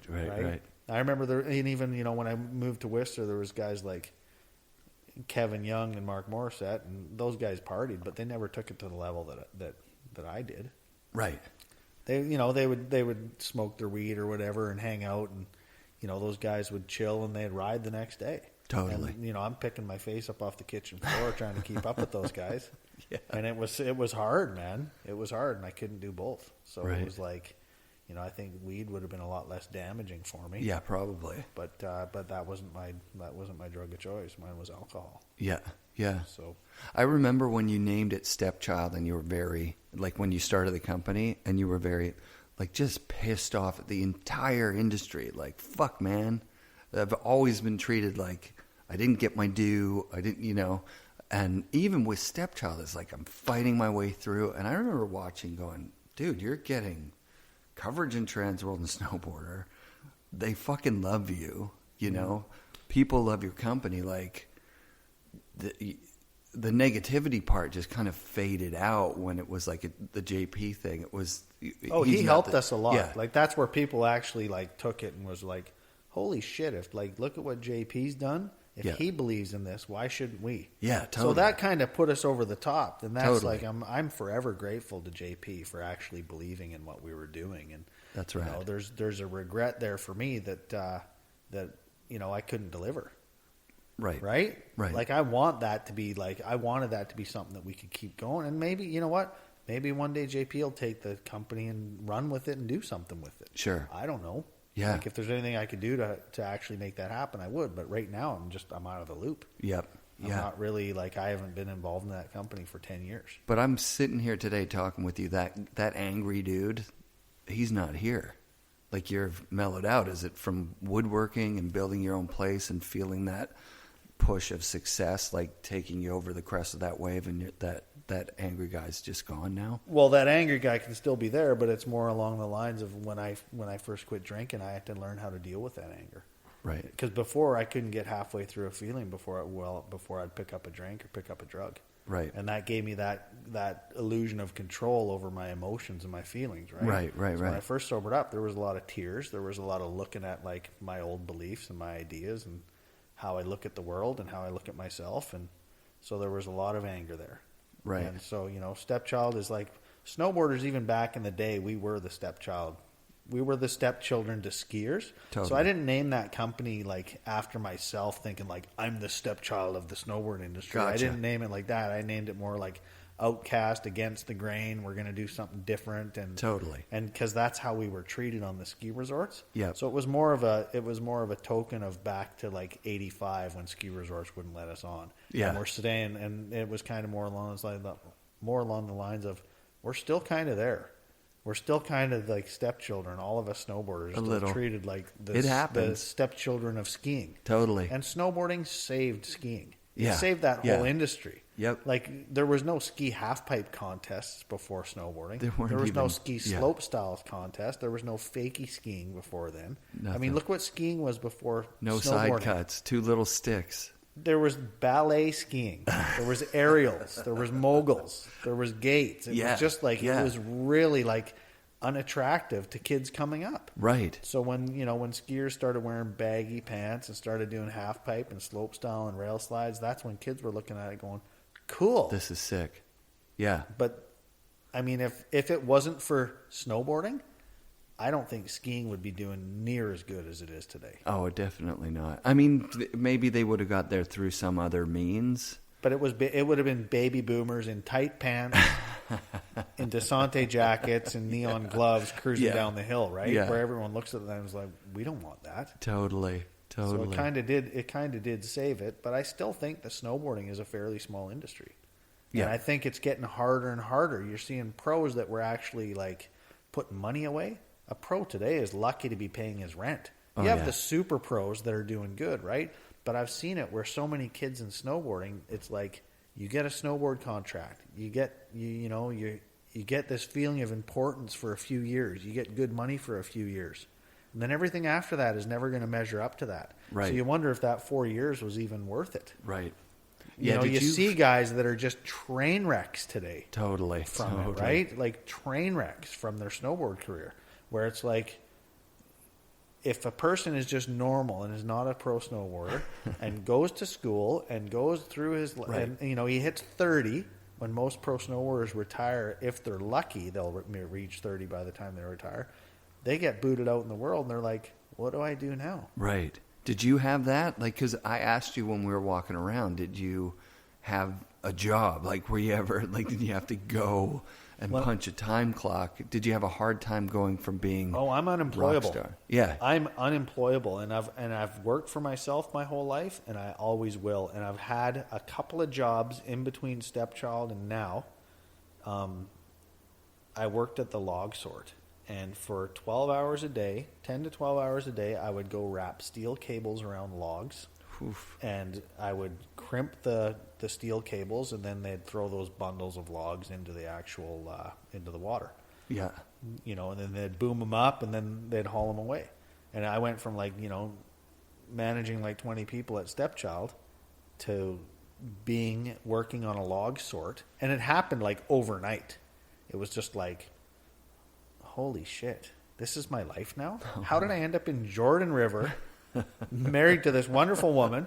Like, when I moved to the island, my career took a dive. My personal life went way up because I was living healthier. Right. I was surfing lots. I had a good relationship with my wife and still do. And but I went from that to working at a log sort with these loggers. Yeah. And it was like, okay, so I'm making $27 an hour, and after my pension and after my benefits and after my taxes, I was making $14 an hour. Yeah. And I'm like, huh? I would work my ass off and get all these hours in, and at the end, like in 2 weeks, I'd get a paycheck and it'd be like $1,200. And I'm like, are you freaking kidding me? Yeah, it's fucked up. And that was my first real throw into the real world. Yeah. I'm just like, whoa.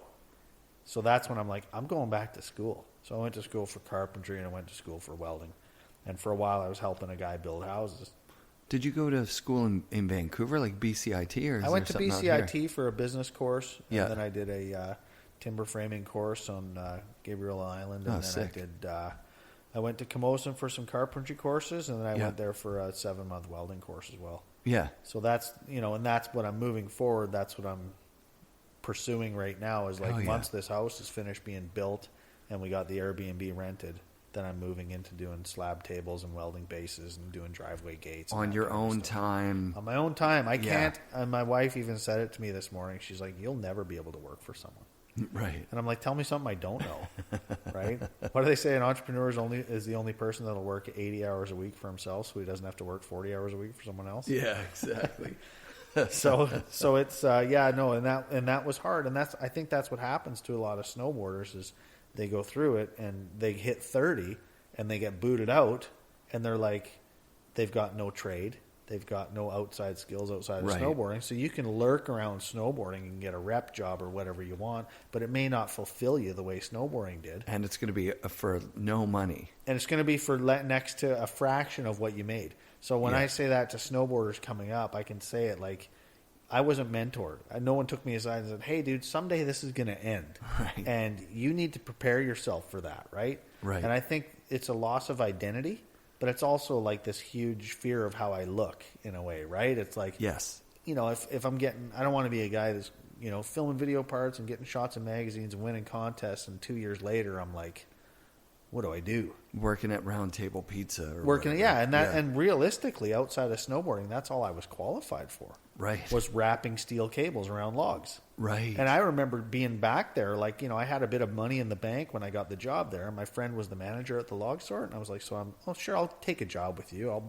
I'll bundle whatever. It's just extra money, and it's right behind my house. And then the money in the bank started to dwindle because I wasn't really making much. And then there was a day that I realized, like, I'm not working here by choice anymore. I'm working here because I have to. Yeah. And I'm like, I can't do this. This is hard. Yeah. This is freaking brutal. And my wife was going through a very rough pregnancy at the time. Yeah. So she got hospitalized, and I'm working at the log sort, making basically $14 an hour after deductions. Yeah. Like, why am I working my ass off here? My wife's in the hospital right now. Yeah.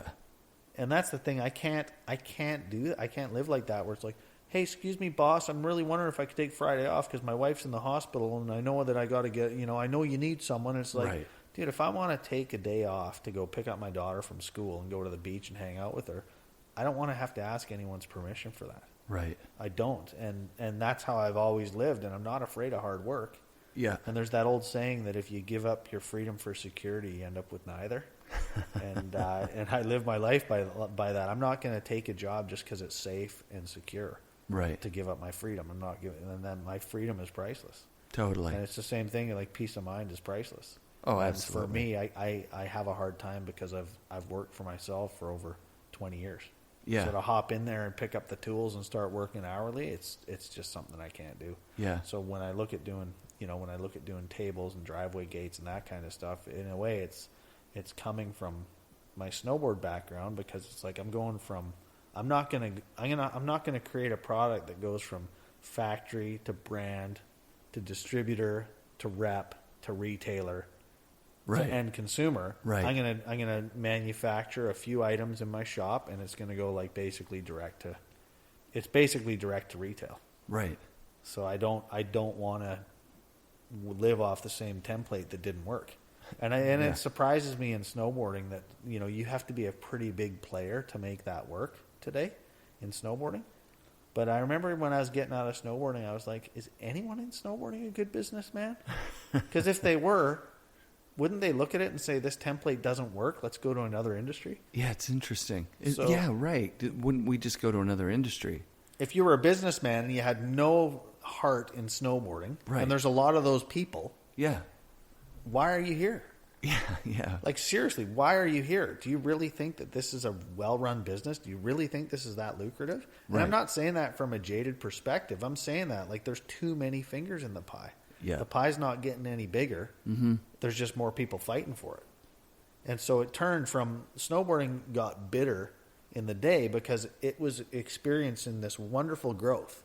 Right, so Tom Sims and Jake Burton are looking at each other going, sales are great, sales are growing, this is fantastic, blah, blah, blah. So all these companies that started out of nowhere, they started at the right time. They experienced huge business growth. Yeah. They grew with the sport. But when the sport tabled and reached zero growth, that's when everyone kind of turned on each other. So there was a lot of stuff going on in the industry at the time, too, that kind of brought up a lot of that angst, right? Yeah. Where these companies, they're no longer all experiencing growth in their business from growth of the sport. They're just fighting for market share now. Right, and they've made these commitments that are like promises that aren't promises, you know what I mean? Like having a pro model on a company, like to take that, to just do no pro, which is a good business move, is kind of a kiss of death for a lot, like a 5150 or a liquid or something like that, because who's going to buy? The shops aren't going to support you anymore, even though they don't need the shops to support that brand, because you can just put it through non-specialty retailers and sell $60,000. You can still get the numbers. Yeah, you can still get the what's numbers. this like? Yeah. What there is no more hardcore. Yeah, there's no more hardcore. There isn't. So no. it's like I look at it and there's there's hardcore riders, but I think there's people that love it and they go out and do it, but it doesn't really transfer into the business anymore. Yeah. It doesn't. You can't be hardcore kick up a stink and there's a couple be the rebel. Right? Oh yeah, not like that. Who? Not who like can, that. Who right. is making that work today? Anyone? Right. No, there's still people who are doing it, but it's not a business. It's guys that live out of vans and it's a lifestyle and make movies. There's guys making movies down at Mount Hood right now that are just the sandwich guys. They're hilarious. Yeah. But none of them are making money. No, it's a hobby. It's a hobby, but it's cool as shit to watch. That's the thing. Even this podcast, it's not to make money. And I've never asked anybody for money. You know what I mean? A couple of sponsors have said I'll kick down some cash or whatever. Yeah. And I'm like holding off on that still, because it's not a money thing at this point. It just isn't. some days I'm like, oh, fuck, it's going to make a lot of money in the future because it's going to be this great back catalog of all these great guys. And then other days I'm like, fuck, man, why would I have that money? I should be giving that to the guests. No, you shouldn't. But nobody's tuning in to the, like, Eric Charlson podcast. Mm-hmm. Oh, I heard about that Eric guy. No, it's like fucking big names bring big numbers to the show. But it's a labor of love for you. Yeah, but in a way, you love doing it, yeah, right? I do. And that's the whole thing. Yeah, and yeah. that's what's kind of cool about snowboarding at the same time. I love There's it, a lot of passionate people, and there's a Yeah. lot of people that love doing it, and it's cool to be involved in a community where people are just so in love with what they do. Totally. And it spills over in other areas of your life. Yep. And for me, it was like it was just too much. I was like, I've got an addictive mind. Yeah. So it's like enough is never enough. Right. So whether it's work or whether it's play or whether it's drinking or drugs or whatever, enough is never enough. Right. And that's the same way I was with snowboarding. I'm like, I'm going to be a distributor. I'm going to be a filmer. I'm going to be a rider. I'm going to have a snowboard company. And even that wasn't enough. And I was just spreading my butter too thin. Yeah. But at the same time, like, you travel around, you get to meet some cool people, and you get to interview some. It's interesting to see where pros' lives are. It's so from back cool. in the day Yeah. to like where they are today and the people they've evolved into at the same time. And too, right? I think at this age, because we're very close in age, you'd start to kind of look back and say, oh, we only got like a tiny fraction of the story. You know what I mean? Yeah. Like, I didn't know who Burt Lamar was. I knew Lamar snowboarding. I knew that he skated for Tom Sims, but I didn't even know who the fuck Tom Sims was. You know what I mean? Like, But at the same time, too, when you look at Burt Lamar, like people see a Lamar snowboard in Sport Check, and that's all they know. Oh, that's they don't it. know Yeah. any story behind it zero. or anything like Yeah. that, right? Yeah. So it's like you kind of like the backstory of the brand, and it's kind of like a cheesy brand now, and Burt has nothing to do with it anymore. But I mean, back in the day, it was quite cutting edge when you got Cardiel and Ranquet, those first Gilligan, 4 or and 5 there was a years, few- first 10 years, even with Kevin Jones. Yeah, with Kevin and Hetzel was on it for a while too Hetzel, and stuff, yeah, right? So man. it was a good brand, but there's not too many brands that have stood the test of time. I mean, Sims has reinvented itself, 20 times? Yeah, and never to the point of where, because they were ahead of Burton there in the early 90s, or not the early 90s, but the late 80s. Like, there was a point where Burton boards were pieces of shit. That must have been right when you started, right? Like, where you'd rather have a Sims FE 1500 or whatever because it was like an actual board that rode. Yeah. Whereas a fucking Burton backhill was just a breaking piece of shit. And Burton, they started out with a background in racing. Right. Andy Coughlin and Andy the Dog Coughlin and all those, and it was like Burton was a very Vermont race-oriented company. And anyone who knows their history knows that Jake was pushing for no freestyle at those first events, and you kind of go like, so there was like, well, in his defense, I mean, what was freestyle at those events? Like a bunch of lumberjacks going off a kicker, two hands like on the ground. But you know what? When Craig came along and they started the center stance snowboards, and him and Duck Boy started doing the cabs and all that other stuff. I mean, that riding style that came from Mike Ranquet. Yeah. Like, he was the guy telling Craig, like, dude, this is kind of lame. Like, you got to start grabbing like this. Yeah, man. And grab like this and do this. And so, I think, Mike and I have had our differences in the past, but I believe that time in snowboarding, he was one of the best snowboarders in the world. I agree. For sure he was. And it's one of those things, you see video of people and you're like, well, that guy looks pretty good. He's not that, well, maybe he's not that. But then when you go ride with him and you're like, holy shit, this dude is good. Yeah. Right? And Ranquet, when I'd ride with Ranquet, it was like that. Yes, right? totally. And some other pros, you'd see video footage of him, you'd ride with him and go, yeah, he's not bad. But Ranquet was always like, holy shit, and he was good. Still now. I give him full now. props. I give him full props for, I give him full props for his riding, and I just wish I didn't, I wish I actually would have broke his nose on that train. In Europe, and he's spitting in my face. And he was spitting in my face because I wouldn't drink with him. I'm like, dude, I got a problem with drinking. I'm not going to drink this trip. I'm not going to drink. And he was like, you're such a pussy, Johnson. Just drink with me.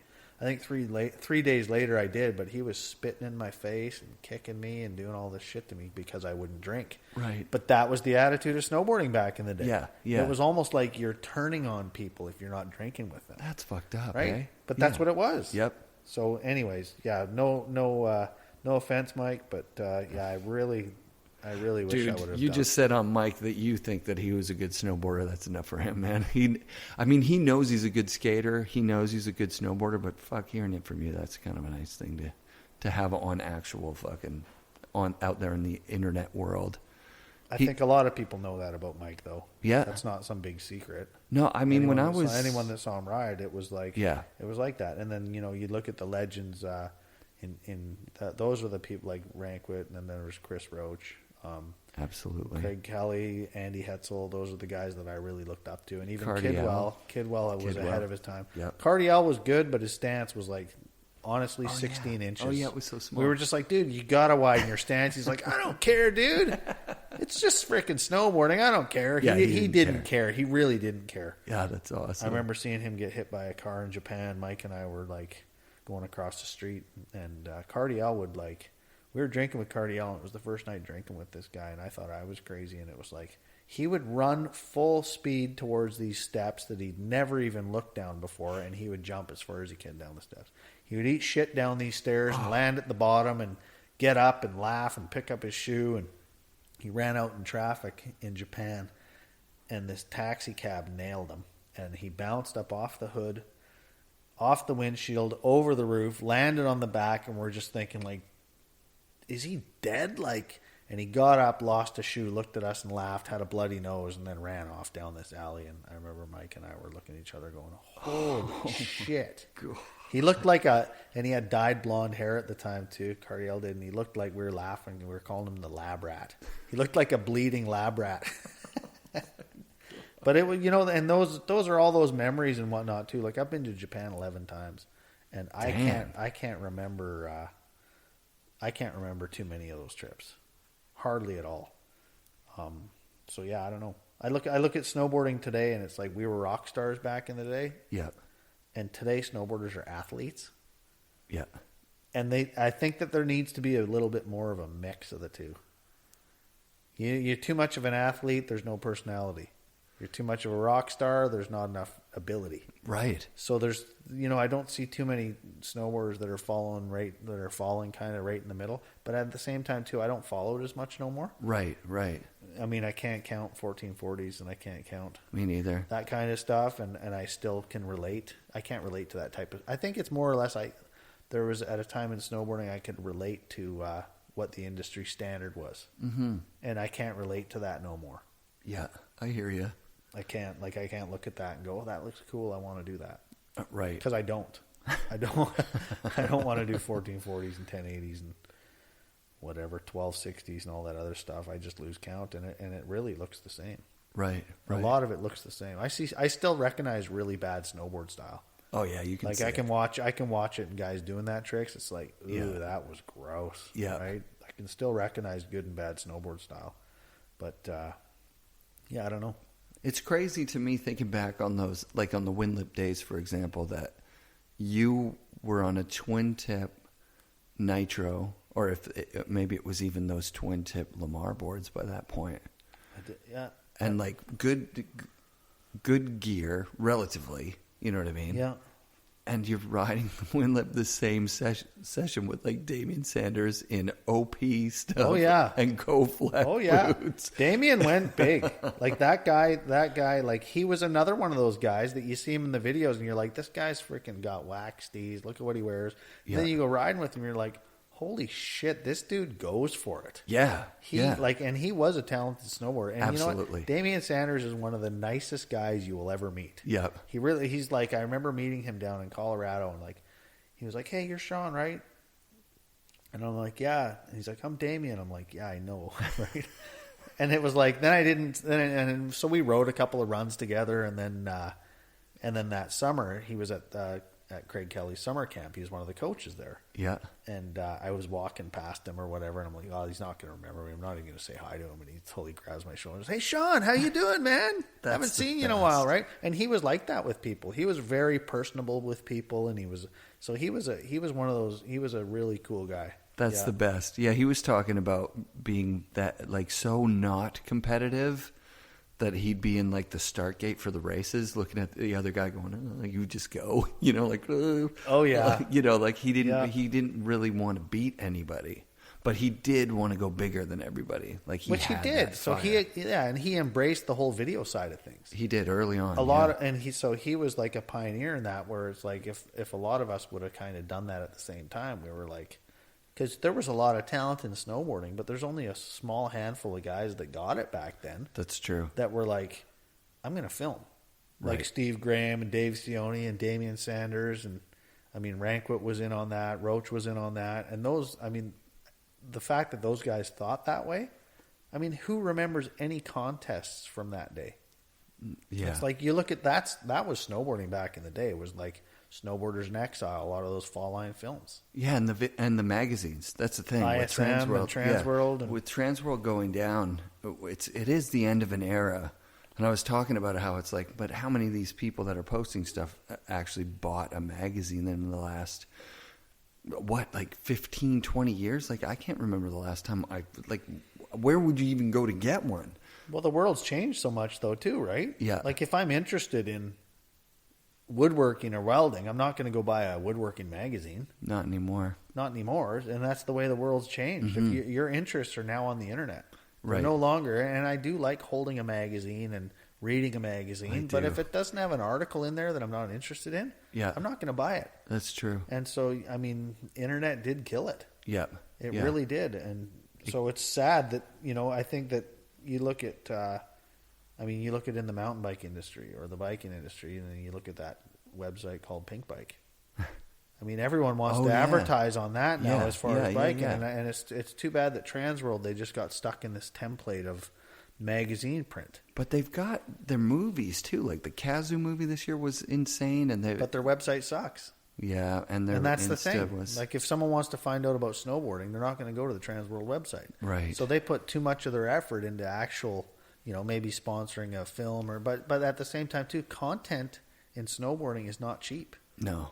Like you look at coming from a guy that has a film background of producing videos in snowboarding, that shit is not cheap. Right. I remember people being all like calling us up and saying, "Hey man, can we get some shots of this rider for our video?" And blah blah. And I'm like, "Nope. Why not?" I'm like, "Sure, if you want it, it's $500 a shot." Yeah. $500 a shot? Are you kidding me? I'm like, well, these shots, I traveled to Finland. I paid for all my expenses. I paid for my airfare. Right. I bought a 16mm camera. I paid for the film developing, transfer, and process. And I flew back. And now you just want me to give this to you? That's the so way. Then the I was whole I world was is. a prick because I never gave this. Right. And so you're talking to a company that gave a rider a free snowboard. Yeah. And so you gave this guy a free snowboard. Yeah. Which is great. And now I've got these shots of him, and you're not willing to give me a dime for these? This is just, so it's like that false sense of entitlement. Yeah. It's like, dude, I'm not running a charity. I'm running a business. Right. So I'm sorry. Like, if you want to pay for these shots, do you expect photographers to just give you shots? How many donation photos do you get? Well, none. We pay for our photos. I'm like, well, you pay for your film, too, if you're getting it through me. Yeah. And so, I think by having that, I rubbed a lot of people the wrong way in the industry. But at the same time, too, I'm like, dude, I paid for this. Yeah. I'm not just going to give it away. Yeah, that's and when the whole, I remember the first year of those DC, I don't want to say live edits, but there was DC web series where when you're seeing, Devin's edit, it's like, this is what he was doing last weekend, as opposed to waiting. You're not waiting a year anymore, right? So it's a little bit a week. I see Chad Otterstrom's Insta feed is this is what he did today. You're watching what he's doing right now. Yeah, and I think that, it's cool in a way, but it also takes the quality down a little bit more too. You can just see what everybody's doing all the time. I say it like the snowboarding has lost its shock value. Oh, yeah. I remember it was kind of set up in the day where it was cool. It was like, dude, we're going down to San Diego to watch the Fall Line premiere. Yeah. We're going to see the Fall Line movie, the new movie that we've been waiting for all year. We want to see what these guys did this year. And I heard Roach has the opening section in it or whatever. Sick, so we're just let's go. And we'd go down and we'd watch this old snowboard video back in the day, and it was like, you know, you see Farmer blasting off a cliff and land, like screwing up off the takeoff and still landing it backwards, and we're just like, everyone's cheering, and it was like sick, right? And nowadays, like I think it's in all action sports, they've lost their shock value. Oh yeah, like Travis Rice could do a 1440 off a 100-foot cliff and land in a week keyhole through a cave or something. But in a week, it's like, it's who cares? In a minute. I've talked about this with a few people. Like, I'm looking at classic snowboard photos where you used to like open a magazine and look at it and just like be in awe. Yeah, like center spread. Yeah, you're like, holy fuck, that would, and now you're taking it out and you're putting it on your wall or whatever. But I would see that now and it's like, oh, I like that. But it's gone now because now I'm on the next thing. That's right. My kid's friend had a birthday.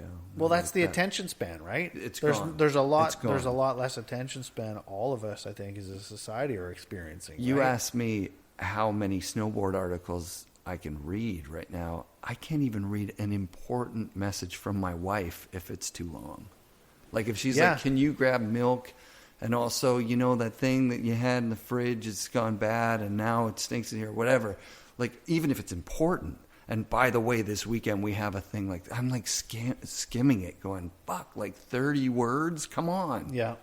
I hear we're you. We're gone. Like our attention, my kids, we can't watch a movie, like a blockbuster movie. I took my daughter to a comedy show like last Sunday, 2 Sundays ago. We left in the middle. I'm like, what, are you not enjoying it? She's like, no, but I mean. The attention span's not there. I like it. This is fun, but you know, it's already been 20 minutes. Fuck. Okay. But that's in a way that's scary because it takes time to like cultivate relationships. It takes time to build good projects and good things. Yeah. And if you don't have that attention span, you're kind of going to be dead in the water. Like your life is going to be scattered focus. I don't know what's going to happen with these guys. I really honestly don't know. It's a hard look. Like just recently we had 5 cars. Like I had a Jeep, a hunting Jeep. I had a Westphalia van. We had another Jetta. I had a fishing boat. You know, I had a snowmobile. I have all this stuff, and I'm just like, you own all this stuff. You think you own it, but it owns you. So there's always an oil change. There's always this. There's always this. There's always something to do there. And for me, it's like when I hear you saying that, I think it's important to do more of less. Totally. Because I was trying to hunt and fish and surf and skateboard and snowboard and do all and woodwork and weld and build and all this, and I'm just like, dude, I'm just got a scattered focus, and it comes from, I think our brains slowly get trained that way through the way that we surf online. Like it's actually like old school, but it's actually very relaxing to sit down with a paper book. Yeah. And read. Totally. It's like I sleep better when I read before bed. If I'm on the internet and I shut it off, I don't sleep good. Then I get cranky. So it's, I mean, I think it's sad the way it's going, but that's where I look at, you know, this back in snowboarding the day, we were just a bunch of people and we were just so freaking in love with our sport. There was no one going to take it. We were absolutely in love with our sport. And I don't know if I'll ever fall in love with something that much ever again in my life. I'm a passionate person. I'm passionate about fishing. I'm passionate about surfing. I'm passionate about woodworking and building and welding and doing stuff and creating things. But it doesn't match the passion that I had for snowboarding back in the day. Yeah. It doesn't. And you know, I think for a lot of people going through their lives, it kind of, you leave snowboarding and there could be a bit of a hole. Yeah. There's a bit of a hole there that's always there or something, right? And for me, it's you know, it's my family and my daughter. Like every day with my daughter is like a powder day. It really is. Like to get up and hang out with her and go biking with her and do stuff with her. It's awesome. Rad. And then even with my wife, and you know, it's having my priorities, right? Yeah. It feels good. Yeah. My priorities in my life now are like staying sober, because if I don't stay sober, I don't have a family. Right. Second priority is family. Third priority is work, and fourth priority is hobbies. Yeah. And if I get those things out of whack, then I start to feel a little bit irritable or whatever too, right? Do you get out there a couple of times a year? You go snowboarding? Yeah. I try to get to the cabin. Oh, right. So if I can get to the cabin, but it's like it's a big mission, and all we got here is Mount Washington. So it's like, why am I going to like, I heard it in Alex Warburton's podcast with you. Yeah. And it's the same thing. Like we had Whistler in the golden years. So we would go up Whistler and it would dump one night. We'd go up Whistler. It didn't matter if it didn't snow for 10 days. We could go to all these powder stashes and they'd still be there 10 days later. Right. So we would go up. There would be free parking. A dual mountain pass would be $600. Yep. And lunch would be $10. And we'd be able to there'd be no lift lineups. So now I go up there now. A day ticket is almost $200. Parking is almost $30. And it's a zoo. Yeah. So it's like, why am I going to pay more to have it worse? So much worse than what it was back in the day. So we had it in the golden years. So I feel like kind of like when I go up Whistler and I'm the old fart going, oh, it used to be so much better back in the day. But it really did. Yeah. It really did. I can't what? Now I got to pay this much for parking? That's what I used to buy a lift ticket for. So after gas and parking and lunch and lift ticket, you're looking at a $400 day. Yeah. And I'm like, I better have a lot of fun if I'm paying $400. Fuck yeah. So that's the hard thing now, and I think that's kind of how it's changed. And so that's, for me, it's more of a, what's it worth to me? Right. I know if I go up Whistler, I'm not gonna have near the fun that I had going up there in the 90s. No. Not even close. Right. And it's the same thing when I go up there now. So it's like, I like the act of snowboarding. Yeah. I don't like the snow. I'm sick of the snowboard industry. Everyone's fighting for nothing. There's nothing there. And it just turned into it was negative for me in a way. It ended negative. And I don't look back and think, oh, that industry's effing screwed or whatever. Hey, if you're making it work in that industry, congratulations. Good for you. Yeah. I have a lot of friends that work hard to make it work. Like I know Alex works his ass off. Oh, yeah. In the industry, there's other friends like Dan McNamara and people that are actually still working in the snowboarders industry, JP being one of them too. They're still making it work. Hats off to them, man. Good for them. And they're still just as passionate about it, I believe. But for me, it's like I've moved my passion to other things. Yeah. It's fun. I'll go out. If I go riding with Alex Warburton, I have probably just as much fun as him. Yeah. But I don't do it with him as much. Right, right. I'm like, he's snowboarding in Whistler and I'm surfing on the island. Yep.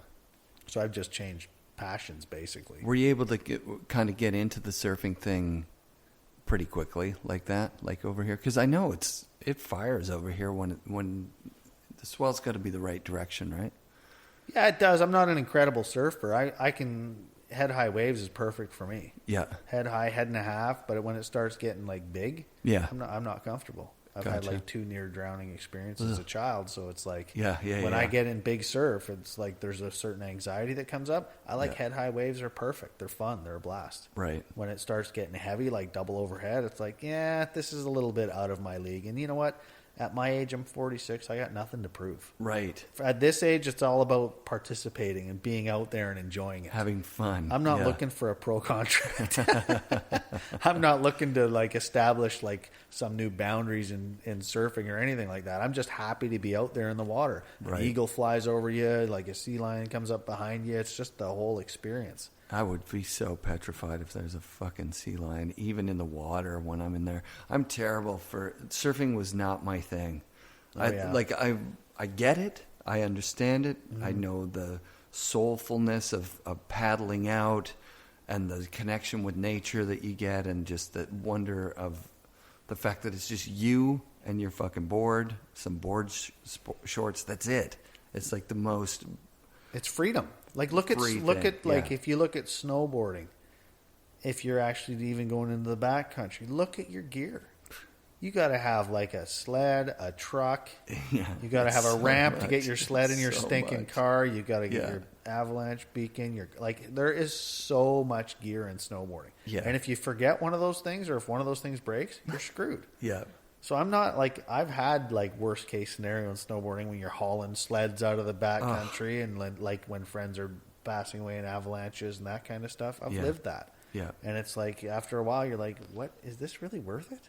Right. It's and yeah, on those great powder days it's fun, right? It's great. Yeah. But what are you paying for it, right? And that's what I had to take a step back. And even though it was like, even with business and stepchild, it's like, what am I getting from this? Right.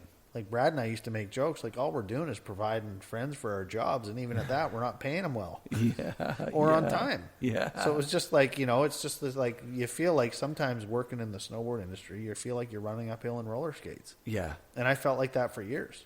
So the anxiety and everything, I'm like, I'm better off just to like not do that and work towards something else, even if it's long term, even if it takes me a while to get there. I'm going in this direction now. I did like 15 years working at the shop, or not 15, 12, but almost the whole time. I had examples, real life examples of people who were working at the shop who would leave, and before you know it, they come back, they're a fucking chiropractor. And you're like, right? Oh, Jesus Christ. This guy leaves, he comes back, he's a welder. This guy leaves, he comes back, he's a auto body shop repair guy. And you feel like you're standing in one spot, right? Yeah, you're going, just like, what am I doing? Fuck, man. It's 12 years later, and you're just going, I mean, I still love snowboarding, and you're lying to yourself because you fucking hate it when you live it as your dumb job. Yeah. And then people are like, you want to come riding this week? And you're like, no. Fucking, I don't want to go to that bullshit. Like, I hated it, man. And then I quit and became a mailman. But you worked in retail for a long time. I worked in retail. Right? It was awful. But that would have been a hard go, too, though. Oh, I constantly So I think it was, people. But in your defense, it was horrible in every aspect. yeah. Not just retail. I mean, whether you're filming or whether you're producing boards, it was a hard go. Right. And that's why I say, like, anyone that can make it work in that industry, hats off. Good for you. I'm not bitter about it, but it's like, seriously, like, when I see people like even guys like Alex works hard. Yeah. He hustles. Yeah. And he makes it work. There's a certain type of person that can make that work. Yeah. And I think I know myself well enough to know that I'm not that guy anymore. I can't do that. Right. In snowboarding now, there's no more room for derelicts. There's no thing. more room there for was people a free slacking. Ride, wasn't there was there? a free ride back in the day for a lot of derelicts, myself being one of them. Yeah, Brad. But when you look at it, it's the guys in snowboarding that are getting paid right now. They ain't sitting around. No, whether it's riders or filmers or people that are designing boards or reps, any of that stuff. It is tight now. It's a hustle. And it's a hustle. So that's why I say it's like the work ethic that those guys have to make it work is huge. Yeah. So if those guys, my thing that I would give advice to anyone in snowboarding is if it doesn't start working, if it stops working, don't hang out in it for too long. Yeah. Because there's other opportunities in life and there's other things that you can do with your passions and with what you're doing. Yeah. With your work ethic and all that other kind of, all the good qualities that made you successful in snowboarding. Totally. Because I feel like I stayed in snowboarding for 5 years too long. Nothing really happened in the last 5 years that I was snowboarding that really benefited me. Right. Like on a business end. And it was a grind. It was a grind. And if I would have actually just got out 5 years earlier, I think I'd be in a better situation. 5 years ahead of where you are. That's right. And I'm getting older. Like I'm 47 this year. Yeah. I ain't no spring chicken no more. You're doing all right though. This is like what you would, as a Canadian dad of two, this is something that I would strive for. When I look at my life in general, it's like I want to keep my overhead low. Yeah. So what's the number thing that drives up your overhead? Buying new cars, right? Yeah. So it's like when I say like, okay, would I rather drive a beater to the beach or a nice car to work? Right. I'd rather drive a beater to the beach. There you go. So I got some freedom at the same time too. Yeah. So it's with me, it's like living in my means. That's rad. So it's like I had to retrain myself how to spend money when I quit snowboarding. Right. Because I still had the spending habits of actually spending like I don't need to worry about it. Right. I remember going grocery shopping with a friend and I'm just grabbing whatever I want. And he's laughing at me going, what are you doing? I'm like, I'm grocery shopping, dude. It's like, dude, you're not even looking at prices. And I'm like, dude, it's groceries. Who cares? He's like, dude, those chips are $8. A bag of chips you just put in there are $8. I'm like, really? He's like, yeah. You don't even look at prices. And when I was like, when I had like unlimited expenses going on trips, I never looked at prices. No, of course not. So it's like you get in that train of like, I don't have to look at prices, but oh, wait a second, now I'm paying for this. It's hard to come out of it, right? Like it's hard to... You look at the NFL and they have that Players Association that actually, they actually therapy professional football players back into society. It's a good idea. Because they were finding that these people were ending up broke. They had the same spending habits. They were ending up drunks. There was a high suicide rate. And they're like, we got to do something about these players that are actually getting back into society that are quitting the NFL. So they did that, and that's the only real industry that has that. Snowboarding doesn't have that. Oh, God, no. And it never will. There's not enough money in it. And there's a lot of sports that don't have that. Right. So retirement from professional sports for a lot of guys, it's a hard transition. It's a loss of identity. Yeah. It's a like, holy shit, what am I going to do next? Right. Like I remember having like at the end of my snowboard career when I knew it was coming up, I remember Vans was one of the coolest sponsors with me. They took me aside and said, look, dude, we're not going to pay you forever. There's other kids coming up. Snowboarding is focused on the next thing. That's the way it is. Unless you're an absolute legend, snowboarding is focused on the next thing. Yeah. On the next kid.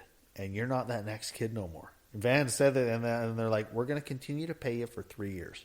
And we're going to actually dock your salary this much for the next 3 years. Wow. And then you're done. We'll give you free boots and free shoes for as long as you want them. Yeah. But after, you're done. And I thought, and part of me was pissed, but then part of me was like, you know what? Great. That's cool those guys actually did that with me, because it was like no one else in snowboarding did that. It was just like World Industries, when they dumped me, I just got a letter in the mail. There was no phone call. There was nothing. It was just like, we're taking this company in a different direction and blah, blah, blah. And it was like, holy shit, I had a relationship with these people, and here's this letter in the mail. So that for me, that's how I don't want to conduct my business that way at the same time too. Right. And then, you know what? Like looking back, maybe I'm no better. Like maybe there was a stepchild rider that I was just like, it ain't working. Right. But that's the thing. Everyone came to stepchild like, just give me a board. I'm not worried about it. Just give me a board. I'm not worried about it. Right. And everyone was looking at stepchild like we were making millions. We knew what was in the bank. There was nothing there. Right. So this same guy that we gave a board to last year, he's like, dude, I need some money. And we're like, we don't have any. Right. And they'd be all, yeah, but I did this and this and this and this. And I'm like, that's great. You did that. Yeah. But we don't have any. Yeah. We don't have money.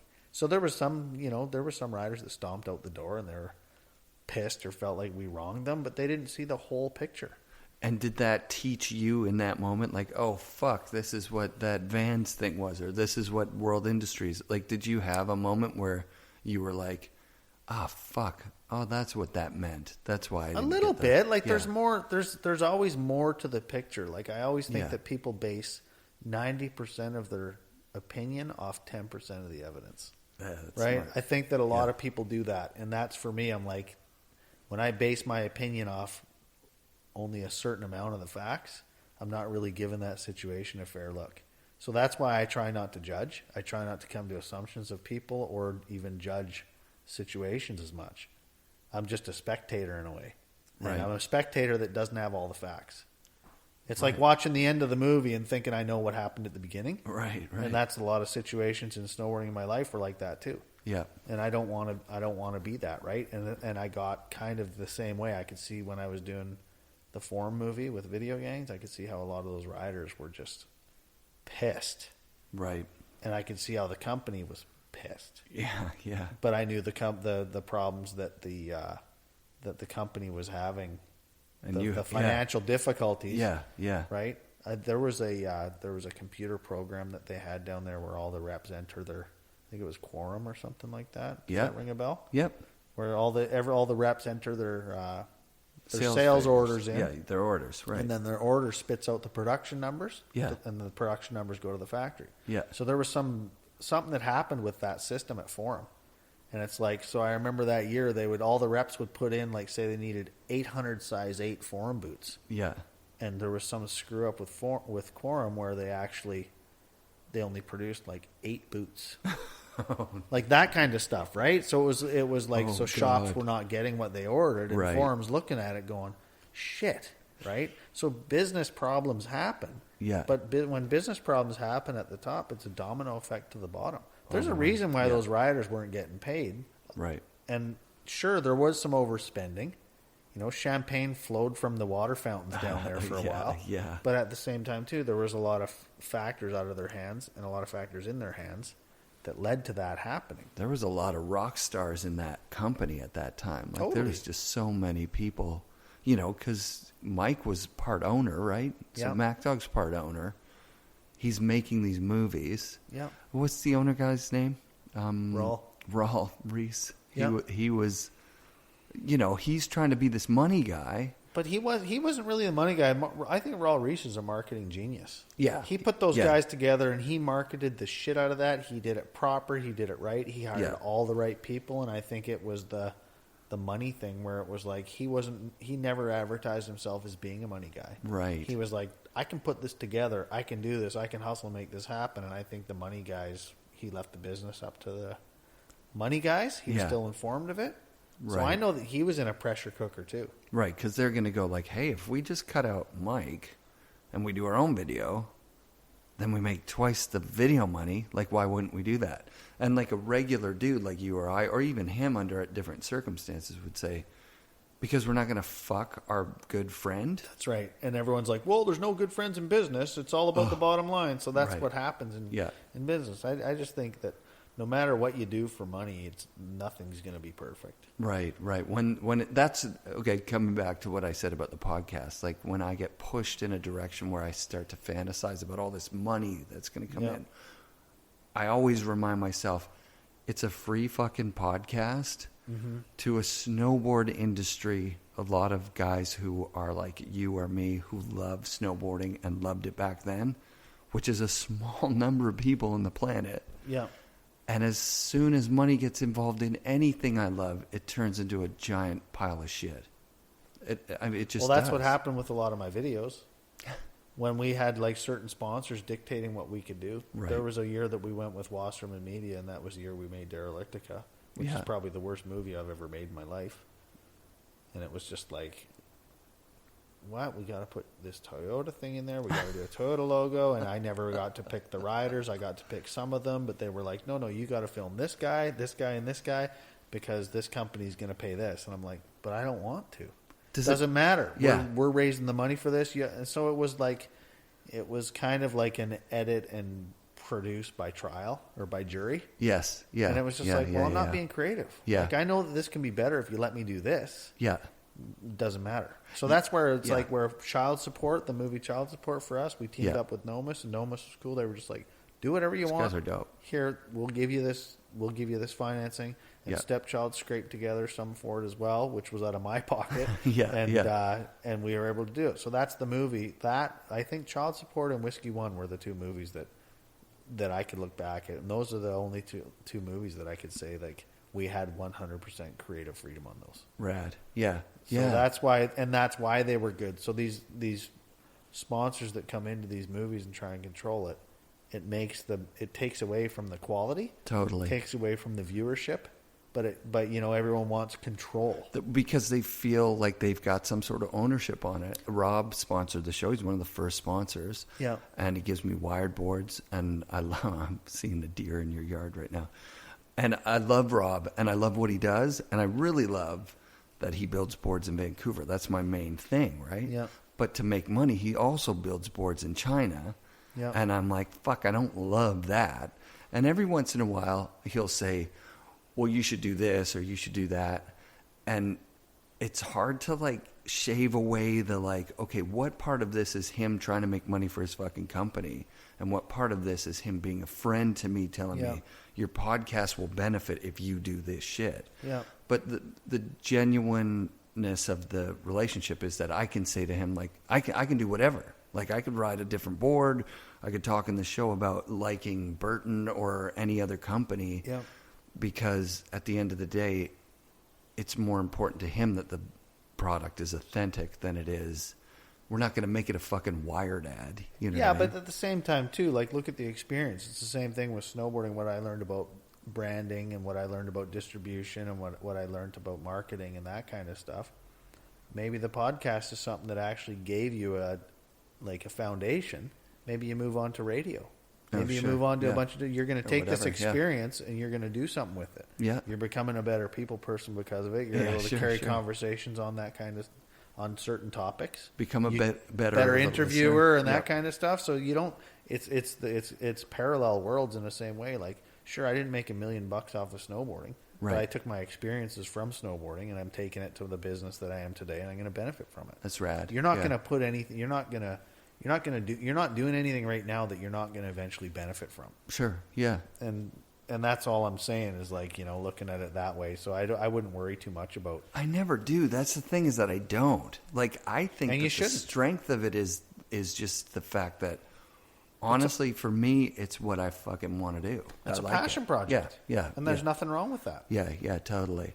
It's nice to sometimes think about, like, oh, fuck, I'll make all this money one day. Sometimes it's nice. But personal fulfillment is not necessarily something in the bank. Not always, yeah. Right? So if you're getting fulfillment out of this, that's all you need to get out of it. Right. That's all. That's big. A lot of people don't realize how important that shit is. Like, go out there and do something that you fucking love to do. Well, that's the same thing with us in snowboarding. Yeah. There was like, sure, there were some years that we made good money. There were some years that we lost a lot of money. Yeah. But the actual personal fulfillment we got from doing it was huge. Yeah. We weren't doing it for the money. So even the fact that there was no money in there, we didn't care. Yeah. And that's kind of what was so authentic about snowboarding back in the day, is like, we didn't care.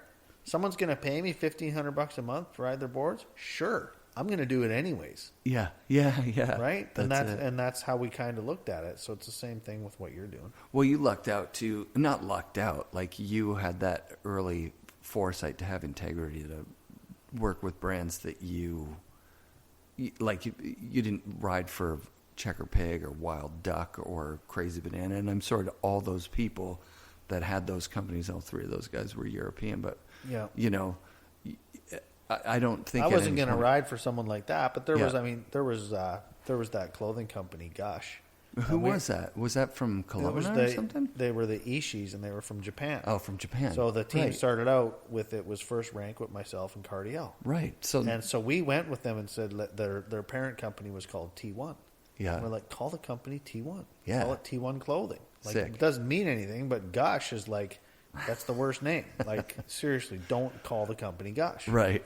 We're calling it Gush. And we're like, dude, really? Gush kind of, to me, it's like more along the lines of Checker Pig or, Yeah, or that stuff, or yeah. Crazy Banana and all that other stuff. But you know what?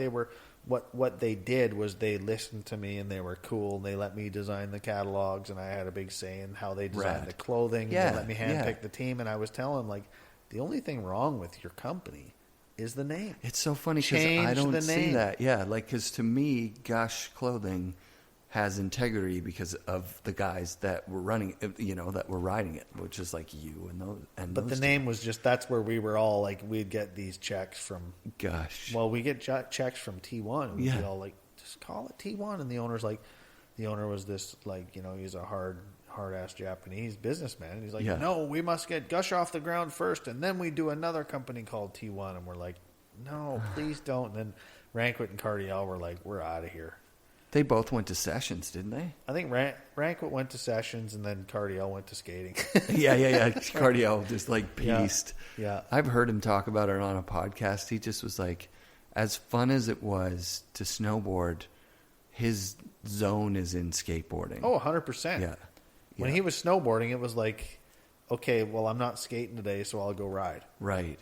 And so, but he was one of those guys, you see him in the video, and that, like, remember that it was Fall Line, when you saw a section of Fall Line where he does that backflip 360 and that late spin 180 and that kind of stuff? Was that Roadkill? That's not Fall Line. He was in Roadkill as well. Yeah. It was around that time. Yeah. I remember that backflip 360, like rewinding it and watching and rewinding what and is that? watching, rewinding and watching. Yeah. But he, like, even that video part, that did him more than any contest win at the time. Oh, of course. Obviously. But he Yeah. was one of those guys that was kind of the opposite. You'd go ride with him and be all, he's good, but dude, widen your stance, man. Make your stance. Like, but when you see Rankwit in a video and ride with him, you're like, holy shit, this guy's yeah. good. You Yeah. see Cardiel ride in a video and you're like, wow, this guy's freaking sick in the video. And then you go ride with him and it's like, yeah, he's good, but dude, you got to do something about that. Yeah, he's just holding You know what I on. mean? Yeah, Like, but yeah, he yeah. went for it. Yeah. I mean, he's John. He just goes for it, right? That's amazing. But his that was a good decision for him. He's like, you know what? That's where my heart is, with skating. Yeah. And that's where I'm going to go.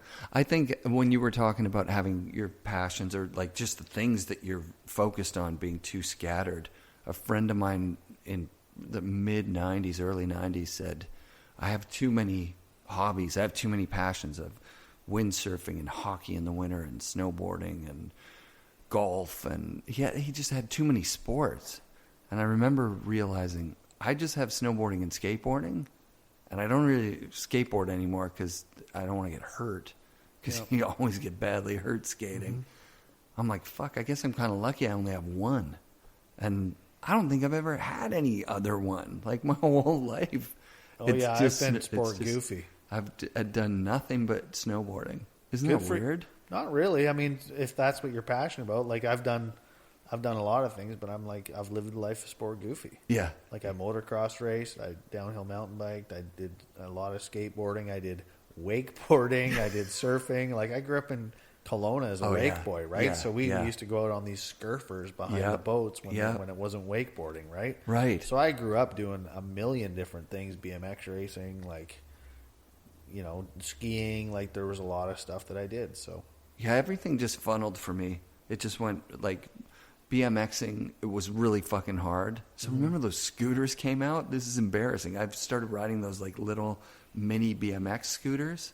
And then that was super lame, so I got a skateboard. I had one of those too. Yeah, did you really? It had the BMX bars? Yeah, it had the BMX bars. And it was a green Norco one I had. Yeah, Norcos and it would bend. Yeah, they bend. You jump it and it would bend, so then it's like actually scraping on the ground, right? Fuck, that's fucked up that you had one of those. I went everywhere, like grade 8 or something, and I would like scoot to school, like beside the school bus, like scooting fast, like fuck, I'm a scooter. That was before scooters. It was like a BMX scooter. BMX I remember those. I had one too. Yeah, and I think they were $100. I couldn't believe how cheap they were. Yeah, that's what the thing was. It was actually a money thing. It was like you could get like rims for them for like $30 or whatever. I remember that. Everything in BMX was fucking crazy expensive. Yeah, especially in Canada. But it was cool back in the day too. That was my first love. My first love before skateboarding, before anything, was BMX. That's all I did. I just freaking lived it and loved it. Did you see Rad, that movie, Rad? Yeah. That, to me, was everything. That made a backflip, like, it glorified the backflip.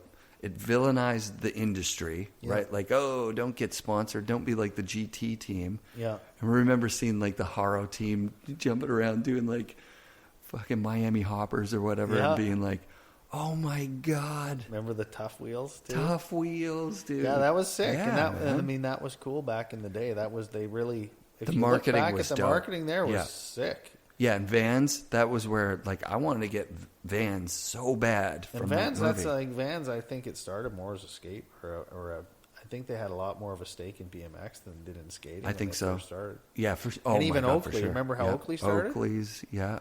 No, who was what? Oakley started as those grips. That's the first product Oakley they ever made. Oh yeah, Oakley grips. That's right. And they had the support on the actual outside of your hand. Yeah. I remember. So those were those were the Oakleys. So that's how they started. That's the first product they ever did was BMX handle grips. That's insane. And then the grips, they used that grip stuff on the noses of all their, they had those fucking wraps, those big, crazy shades. I don't remember those.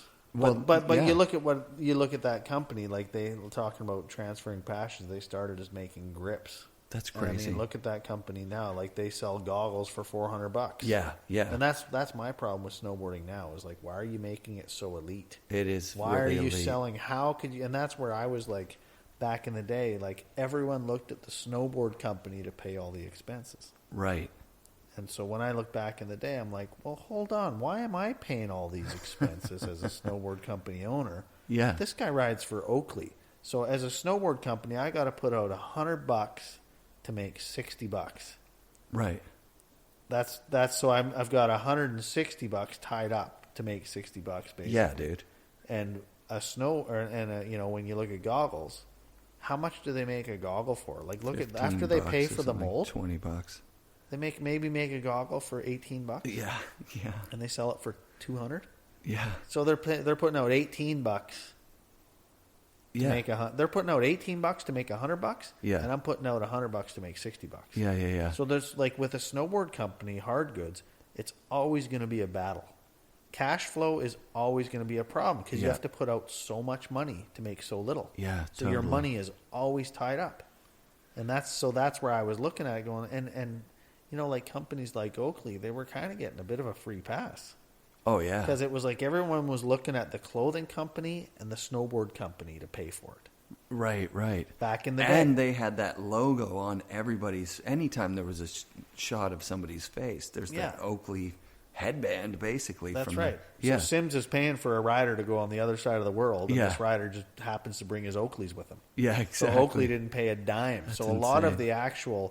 a lot of the brand awareness that built Oakley was on a lot of like the diet and what was on the expense of these quote unquote bigger companies that are making were way less supporting money. the riders. Yeah, right? yeah. So they got a free ride. Yeah, that's amazing. Yeah, you're totally reminding me of those Oakley grips and those ODI mushroom grips. That's Remember right. when those came out?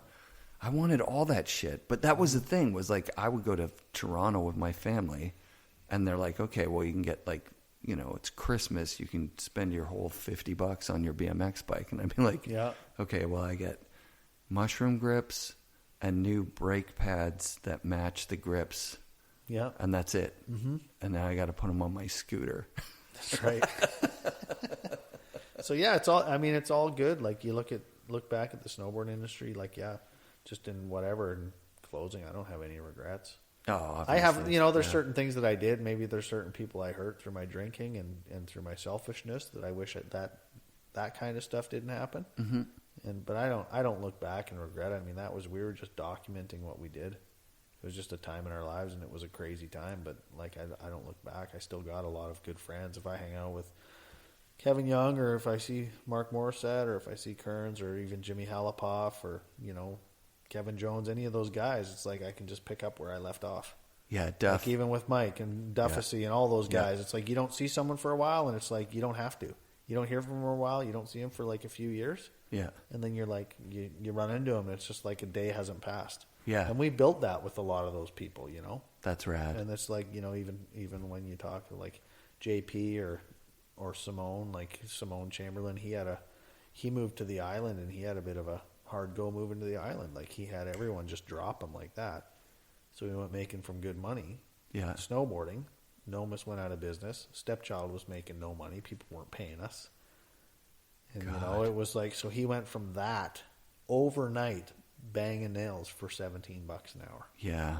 That's a tough move. What a hard go. And he handled it well. I'm proud of him. And so now he's building houses, and he has his, he has his Red Seal carpentry ticket, and he's working his ass off. And rad. He had a hard go. Just from behind the scenes, like he came into the boardroom and he had just won the Jib Fest. Oh, yeah, yeah. And I was like, have you got offers on the table? And he's like, yeah. But he was like, I'm staying with Stepchild. Why wouldn't I? Yeah. And I was like, yeah, for money, dude. Yeah. What's going on with little girl? So at this point, Sean's wife and daughter come home, and his little 4-year-old comes in and takes over the mic, basically. But before that happens, I just want to give my FNRad shout-outs this week to everyone who helped make the show possible. Thanks again to Rob and the Wired guys. Thanks again to Murray and Travis and the boardroom. Thanks again to Dekine and to Vans and to Anon Goggles for setting me up. It's been a sick year. Grouse Mountain, thanks to Alex. He got me some tickets for Rob Dow to come up. That was sick. Thank you very much. And thank you to Tribute Board Shop. And of course, Crow's Nest Barbershop. I'm going to get my hair cut soon, and then I'll report it here on the podcast. Make sure you come back next week for another episode of the FNRad Snowboarding Podcast, brought to you by SIA Productions. Okay, Molly, I want to ask you something now. Like what? Like, okay, do you ever want to snowboard? Yes. What kind of tricks are you going to do when you snowboard? I'm going to do something that's really cool. Oh, yeah? And what's that? I want to do a big black flip 180. A big backflip 180? Yeah. You must be good. What about a warty pickle revert? Are you going to do that? No. That trick's kind of whack, hey? Yeah. Who's the best snowboarder of all your stuffies? My narwhal. Your narwhal? Yeah. Because it's nar? What does your daddy do? He builds the cabin. Does he drink booze? No. What happens to daddy when he drinks booze? He goes to jail.